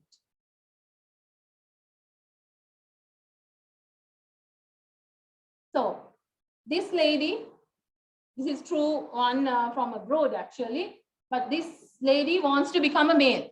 What do? We give testosterone, and then this is how she or he looks like. The other thing, as soon as this patient comes to us, the first question we ask is, what would you like us to call you? The name, he or she or that, because we don't call he or she or what, we don't assume. We ask them, what do they want us to call them? Otherwise, it will be a very unpleasant situation, and it's very tricky. After that, the doctor-patient relationship will be totally gone. So most of them like them to be called in their preferred gender. So in this scenario, probably he would like to be called as a male. So how do? We give a lot of preparations. We have IM preparations, gels. In Sri Lanka, we give IM testosterone. And there are a lot of changes we see. You can't see them on the screen, but I'll just mention. They get skin oiliness, acne, body fat distribution changes, body hair distribution changes, scalp hair loss, and cessation of menses, clitoral enlargement, vaginal atrophy, and deepening of voice and infertility. So all these changes you can see the maximum, most of them would get by 2 years, but the initiation would take about 3 to 6 months. So initial 2-3 months you see nothing. So we as well as the patients need to be very patient. And then monitoring wise, we monitor the development of sexual characteristics, adverse effects of treatment, and pre-existing medical conditions like heart attacks and many other things can get exacerbated, and psychological effects and social impact. For these, we need your support because it's difficult. We are not trained, so we need the team's support. And we monitor every 3 monthly for 1 year and then go on for the next year, 6 monthly like that. In this male, if he wants to become a female, what we do is we give estrogen because that's the female hormone. We give anti-androgens because he's producing testosterone. We want to block it. So the female version looks better than the male version, obviously.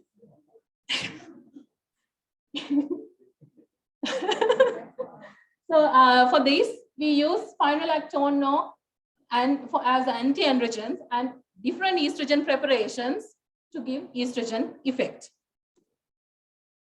And again, the changes are starting somewhere around 3 months of treatment, 3 to 6 months of treatment, and most of them would be there by 2 years.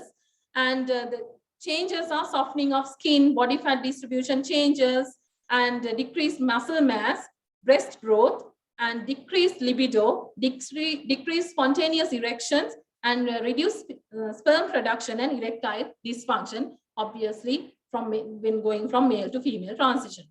And we again monitor the same things like in the other scenario and also do bloods in different intervals. There are non-medical management of these trans men and women. So we can refer for voice and communication therapy and hair removal, especially when it goes to male to female transition. In females, the body hair will not go away only by hormones. So you have to do laser treatment and other topical treatments. And there are a lot of breast budding and padding and changes in buttock padding and many things. And so they are non-medical management of these ladies, gentlemen and ladies. And actually we don't get involved. They themselves find those things because there's a big community. They are much more informed than us. So we have to be up to date and to keep par with their knowledge also.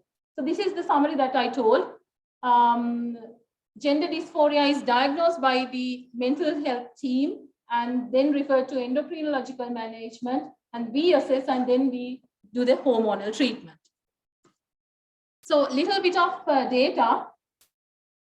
Now this is a population with, first one is population with transgender, and this is before hormonal replacement treatment. And you can see the quality of life is not that good compared to general population. After hormonal treatment, obviously not all studies are included, but you can see there's somewhat improvement of quality of life after hormonal treatment. And evidence suggests that transgender people have lower quality of life than general population. And some evidence suggests that it improves post-treatment. And this again, 50 individuals being assessed before and after treatment. First one is depression score, both are depression scores. And next one is quality of life scores. You can see after treatment, there's a marked difference in this population in total, as well as male to female and female to male. And this is suicidal ideation. So you can see after growth hormone, the numbers are low, and most of these studies are very recent studies, 2020, 2018, because a lot of studies are only now coming up and we are generating data. And suicidal ideation is also reduced after treatment, not diminished, not zero, but it's reduced. And the endocrine intervention may improve mental health in transgender youths in US. This effect was observed in both male to female and female to male youths, but stronger in male to female. That's the more common one. So this is cognitive function in older transgender women with hormonal treatment. There's no difference, and hormonal treatment would not affect the cognitive functions. Next slide. And I told that there are a lot of medical things that we look into. Transgender population, male or female, they are at higher risks of MI following hormonal treatment. And all these test graphs show that. Again, blood pressure fluctuations also are associated with hormonal treatment. So it's not just simply giving hormones. There can be problems with that. And this again shows that bone mineral density changes in these patients. So we need to assess that. And this is the cancer risk. There are case reports and cross-section cohort studies, not much in number, but you can see transgender women and men both are susceptible for increased breast cancers and other related cancers. So this is what I have been talking as a summary. So desired effect, we give feminizing effects and like mental, the quality of life following hormonal treatment, and there are potential side effects: infertility, cardiovascular disease, bone fractures, and cancers. So something new, puberty blockers. So in children, those who want to become transgender, they're small kids. Maybe they are not pretty sure. So what we try to do is we try to block the gonadal hormones, GnRH analogs, and by giving them, we try to block from higher up and delay the puberty. So they have time to think of what they really want to be. So this is practiced in some countries, but not in all countries. And there are a lot of issues, myths and problems, court cases, and protests. And this is a US court case decision preventing giving pubertal blockers. So still it's not definite, but our guidelines talk about it. So last bit, gender affirming surgery, only few go through. And this is not my area, but just to take you through the things that we refer to: upper body surgery versus lower body surgery. And there are non-genital surgeries, like starting from the eyebrows to lips and jaws and thyroid cartilages. They do all sorts of cosmetic surgeries. And the important thing is lower body surgeries, the genital surgeries, to refer to them, the last bit, they have to be on hormonal replacement therapy for at least 1 year unless contraindicated. And for genital reconstruction, obviously they have to be living incongruently with gender identity. They have to live as their wanted sex. So it's just few pictures. They, in female to male transition, they put prostheses and they make the phalanxes, and then also in male to female transition, they make artificial vaginas and sort of, and then gender affirming surgeries, like you can see the differences. There are different things in the face that they do. So these are Sri Lankans, they publicly declare that they are transgender. It's a struggle actually. Although these are hormonal things, it's a struggle, and we continuously need the support from the psychiatric team, because it's so difficult for us to take them through all these years alone. And we do get the support, and please do continue to be with us to help this community, because they need it. They are so happy after these hormonal transition and surgeries, and they are part of us and it's our duty to help them. Thank you. I'm sorry about the technical things. Thank you very much, Dr. Samari, for the informative presentation in a nice manner. And now it's the opportunity to audience to ask questions on what we distinguished people.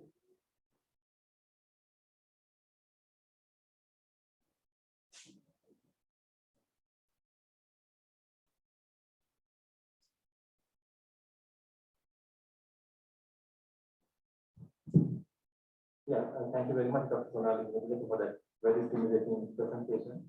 And I need to have to be sorry about it because not your fault, the technical problem. So now my question is about a 16-year-old, let's say a boy who wants to become a girl, comes to you and the parents are, now the psychiatrist has done a proper assessment and it's a 5 characteristics that you wanted and say that is a transgender male who wants to become female. And the parents are not willing to show that it's the person and it's only 16 years old. And now you can't give the pubertal blockers or the hormones according to Sri Lankan law. Then what do you do?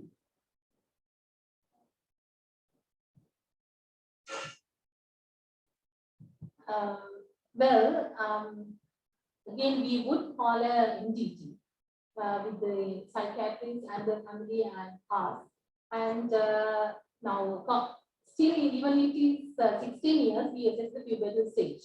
Some don't go into puberty even at 16. If it is pubertal stage 2 or less, we can still block with pubertal blockers. If the person has passed puberty, that stage 2, yes, that's a problem. It's a tricky question. It depends on the understanding of the patient, the parents, and sort of. We can take some time, but obviously, if the puberty is passed, there's no difference in doing it now or later, and it's going to be a discussion. There's no right or wrong answer here, and if they agree on maybe delay it or like by the time age 18, the patient can give consent.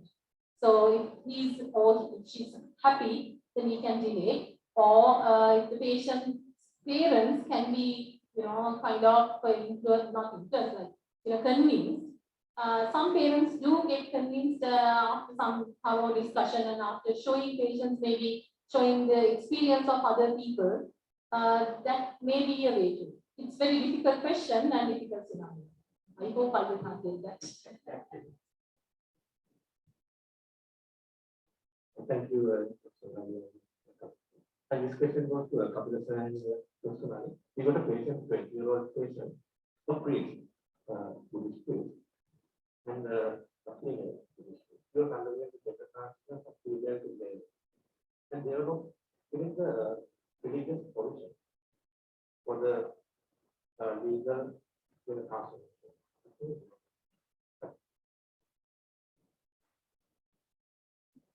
I will add 2 things. Now, we enacted this circular related to treatment presentation of the transgender committee in 2016. Actually, about 16 stakeholders were included. A lot of senior interviews were there. We are formulating it with our evidence from our clinics. Then by 2016, we managed to enact it as a circular precipitating service. So under that, as a right, now if the person comes to your clinic, we are supposed to deliver treatment. That actually helped a lot of achievement because they reduce criminality, they pushing them to unwanted group, STIs on that group, and most important, suicide on that group. I think that our work was recognized by United Nations at the time that we developed global level for service specification and development. We received it. So according to the current circular, we actually cannot engage them until they are 18 years. Because the concern was also that the same issue that the senior intervenants were not happy. And the evidence for engagement during that period time was not well established by the time we were sure, right? Okay. So then answering to the question, but assessment can be done as far as the families, she said, the families willing. But if the family is resistant, even we can't assist. Then, as a lot of people come to our clinic and about the investing can be, what we do is, and any psychiatrist can treat, but we can counsel them to postpone their decision taken, and also counsel the families. The answer, your question is difficult one. Now there are bylaws and sub-laws in under the Sri Constitution. Now, for example, recruitment to a gay or a military service very clearly the genetic sex. So the males are defined by XY. Those are there. Similarly, different organizations can actually adapt their own rules and regulations related to what I don't know. So now, under the Hindu traditions have influenced the Buddhism, but under the Hindu, the transgender is a special community. Right? They are given a special place as a third sex. Even after the so now trans people are also employed as religious group, kind of for baby showers, launching new programs, transgender clerics or religious groups are welcome to kind of lesser place. So that had been there for more than 2,500 years in India. Now our case is different. That's why before a monk is ordained, they are given Aditya vows. Right? That's a discipline. For male monk and female monk, of the same. Right? So they define the personality, the character, and gender. So this is when the religious people are right. They have the right to decide what is good for them. So they they're tricky. Now even the Catholic Church does not accept same problem. But we won't be able to. These are large religious institutions that evolve more than 2,000, so we do not have right. So, for example, even now we have been kind of engaging people who have been playing sports, especially for the tribe forces. The females now my friends have seen. Once they start changing, they have walked away from that games. Female to male, after receiving start receiving testosterone, they have to declare and come out of this illegal by law. So same problem there. Okay, so they have to accept.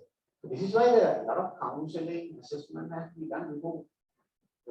One of the main things that we have even our Sri Lankan own research about, we have about home studies in our place, and Baba also had made in our studies. Outcome are bad when they have unrealistic expectation from transgender conversion. So the preparation and counseling and the now picture that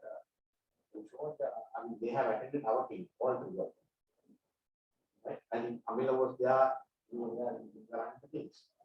they have established NGOs supporting counseling. So now less and less people are active and unrealistic. So we are in a better shape in Sri Lanka. But now countries like Bangladesh, Nepal, they have transgender acts. One thing that I do know is transgender community is a heterogeneous group, and gender is a pluralistic phenomenon. So gender has been always pluralistic. Now, for example, I went we went to Pompeii, from the WP. Now, even in Pompeii, there's a transgender section.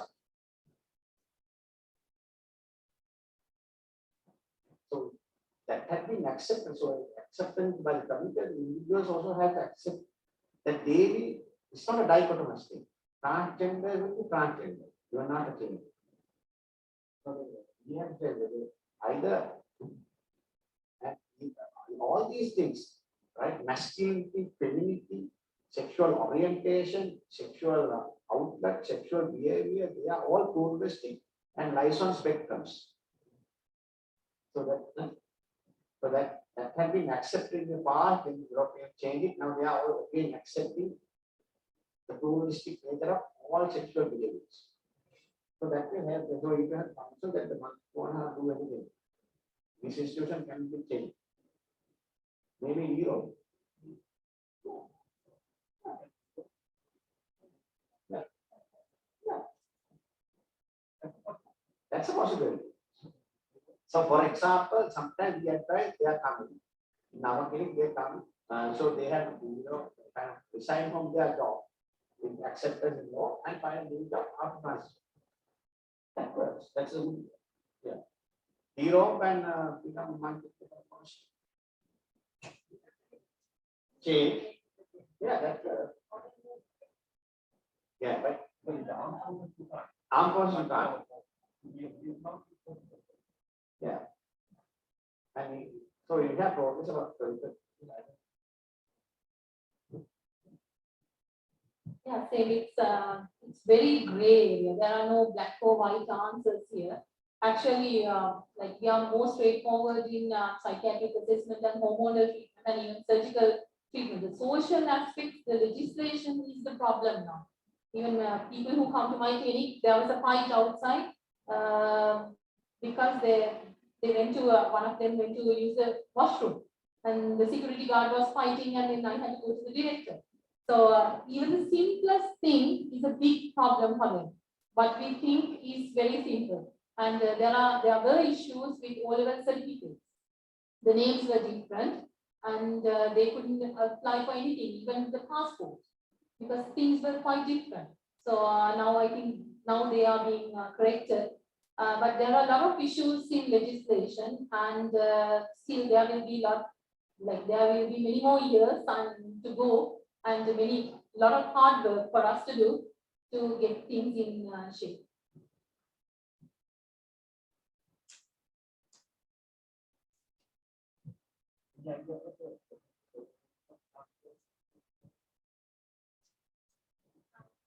Transgender transitions are being done at Algovia Teaching Hospital endocrine wise, and now at NHSL, and I'm not quite sure about Candy. I have quite a number of patients in Norelia. And Anuradhapura they do. That's why I told not all the consultant endocrinologists do the transition here because of personal reasons and also training.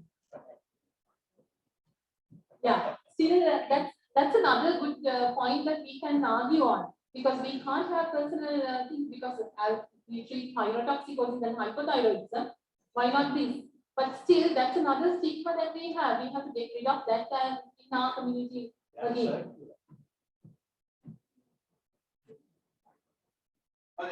Now, health is a right. It's a human right.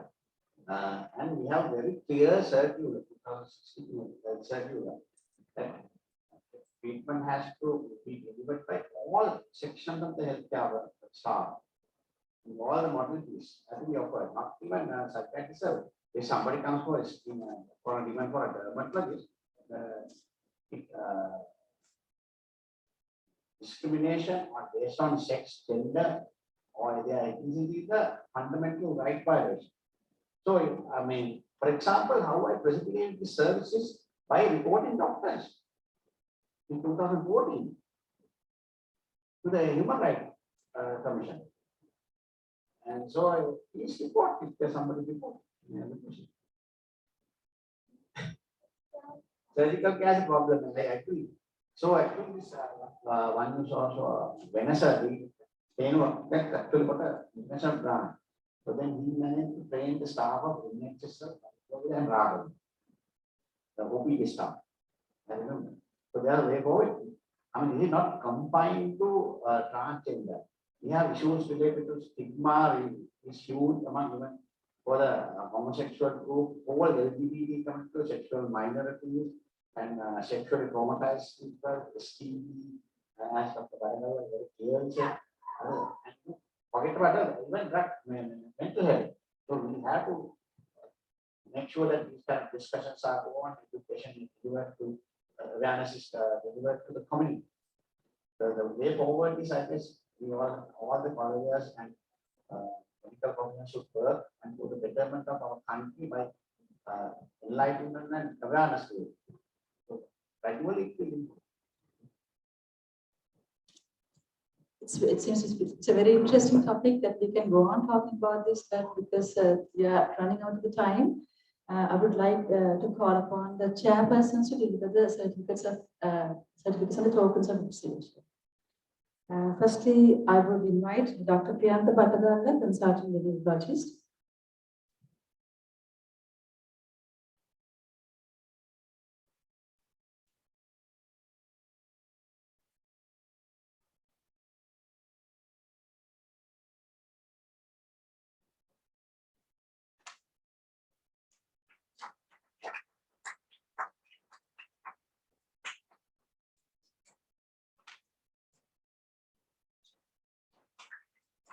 Dr. Bhattadara, consultant psychiatrist.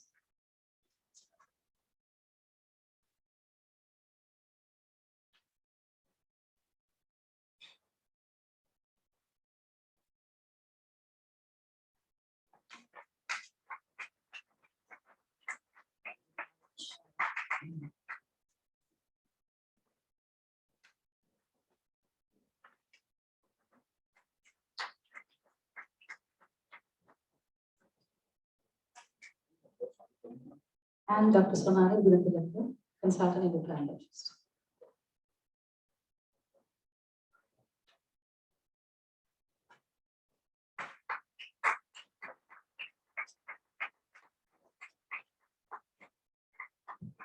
Thank you, chairpersons.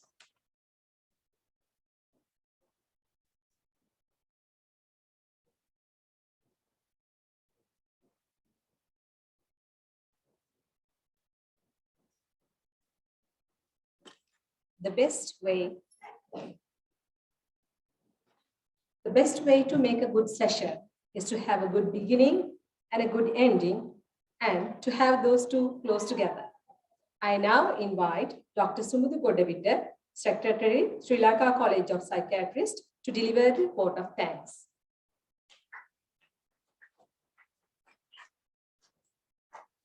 Thank you, Tilini, but I'm the Assistant Secretary. Thank you. Good afternoon, everyone. So we have come to the end of a wonderful session. Firstly, I would like to extend my sincere gratitude to the President of the Sri Lanka College of Psychiatrists, Dr. Gihan Abewardena, for the never-ending enthusiasm that you had to make this event a success. Just a few days ago, I asked Sir, the current turbulent situation in the country is challenging. So what are we going to do about the sessions? Not only me, but also some of the other council members voiced their concerns. But Sir was very optimistic and said that Anuradha and the team have been working very hard to make this event a success, and it is not nice to disappoint them. We cannot go back now. So that reminds me of something I saw in the book Gifted Hands, the Ben Carson story. It says that no matter how good you are at planning, the pressure never goes away. So I don't fight it. I feed off it. I turn pressure into motivation. Thank you very much, sir. And as Gihan sir said, nearly about a year and a half ago, when Gihan sir spoke about the plan to arrange regional conferences, it was Dr. Anuprabha Vikramasinghe who suggested that the second regional conference should be held at Anuradhapura. Actually, the first one was held in Trincomalee when I was there, and it was a very good memory. And thank you, Anuradhapura, for that wonderful suggestion. You must have felt proud to see the great performance of your team and the colleagues at Anuradhapura today. A big thank you to the council members who are present here today, and thank you to all the council members who supported us in different ways. Special thanks should go to the Vice President, Dr. Anjani Senaviratna, and the Secretary, Dr. Chamara Vijayasinghe. Thank you for your kindness and support. And Jan sir, thank you for showing up and making the event even more interesting. On behalf of the Sri Lanka College of Psychiatrists, I would like to express my gratitude to all esteemed speakers, Dr. Dinesh Dasanaik, Dr. Manjula Kaldera, Dr. Priyantha Batagala, and Dr. Sonali Gunathilaka from Teaching Hospital Anuradhapura for their presence and contribution to make this event a great success. I believe the audience was thrilled to see you share your experience as experts. They would have loved to hear more had it not been for the lack of time. I certainly can't thank you enough for collaborating with us. And dear Samudra Madam, thank you for your wonderful lecture. We look forward to having you again in our next sessions. Your presence here definitely enriched this event. Dear Kapila sir, we are truly humbled by your numerous insightful contributions to this session. Thank you so much for teaming up with us. Today, my words are not enough to express the gratitude to Dr. Anuradhapura. An event of this dimension cannot happen overnight. The wheels start turning a couple of months in advance. We have been fortunate enough to be backed by a team of very motivated and dedicated members of the mental health team in Teaching Hospital Anuradhapura. I cannot thank everyone enough for the involvement they have shown and the willingness they have expressed to take on the completion of tasks beyond their comfort zones. If I may list, I would like to express our sincere thanks to the companies, Dr. Madhura Godavitarana and Dr. Tilini Pranasinghe for your excellent performance. I must thank the medical officers, Dr. Irosh, Madhushani, Madhushini, Kalinga, Prabha, Shasami, and occupational therapist Miss Nadi, nursing and non-medical staff of the mental health unit, Teaching Hospital Anuradhapura. Keep on shining. Thank you. The chairpersons, Dr. Madhushi Royal, Dr. Darshani Rupasinghe, Dr. Chaya Kapugam, and Dr. Amile Singh. I extend my gratitude to Mr. Deepthi, Mr. Manjula, and Mr. Akalanka from Torrent Pharmaceuticals for your contribution to make this event a great success. I also extend my thanks to Mr. Asiri, Mr. Nishant, and Ms. Dilusha from the Heritage Hotel for their numerous cooperation in the organization of this event. I must thank Dr. Dinusha Sirisena, consultant psychiatrist, Mr. Tushar Ashen, and our three energetic registrars, Dr. Dinuka Jayakodi, Dr. Myra Sanasurya, and Dr. Shehan Karandana for IT support. You did a great job. Thanks to Mr. Mahinda Godavitana as well. I'm thankful to all the participants for attending this meeting. Thank you very much for your patience and unwavering attention throughout the presentations. In spite of interruptions caused by power failure, I believe the session went very well. Once again, thank you for being with us. It has remained a pronounced pleasure. Have a great day.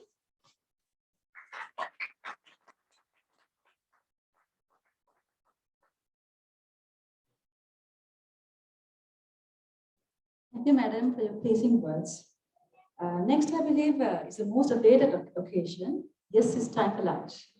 And we have the delicious local cuisines to be tasted. And thank you very much for participation and goodbye.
Can all the participants gather up for a photo?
අමන්නේ කොට තියෙන්නේ.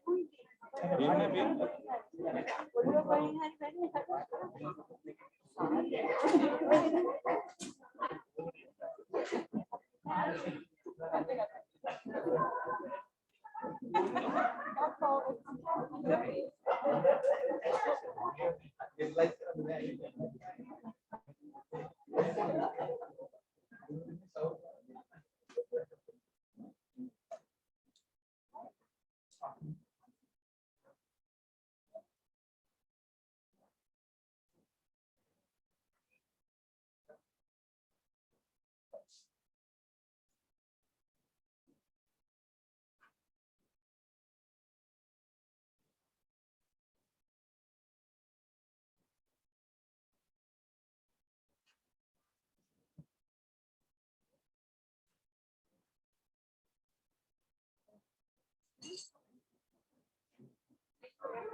Participants can collect their certificate of participation from the registration paper.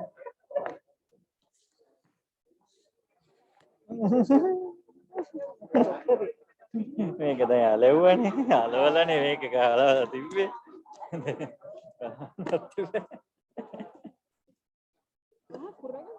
ඔව් ඕකේ අක්කද මම මధుර අක්කයි acting කරසන්නේ නේද දන්නේ නෑනේ ඔය හැමදාම ආවිල්ලා මේ වගේ ඒවට ආවම තමයි ඉතින් අඳුරගන්නේ. අද තව පොඩ්ඩේම උදේ පාන්දරම අල්ලපලසට අයියෙත් කියනවා. අයියෙත් කියනවා තව පොඩ්ඩේ. එහෙමත් කියන්න හදලා ඒක කෝකට සේෆ් නේ කියලා හරියම කිව්වා. මම මේගොල්ලෝ මාව හලලා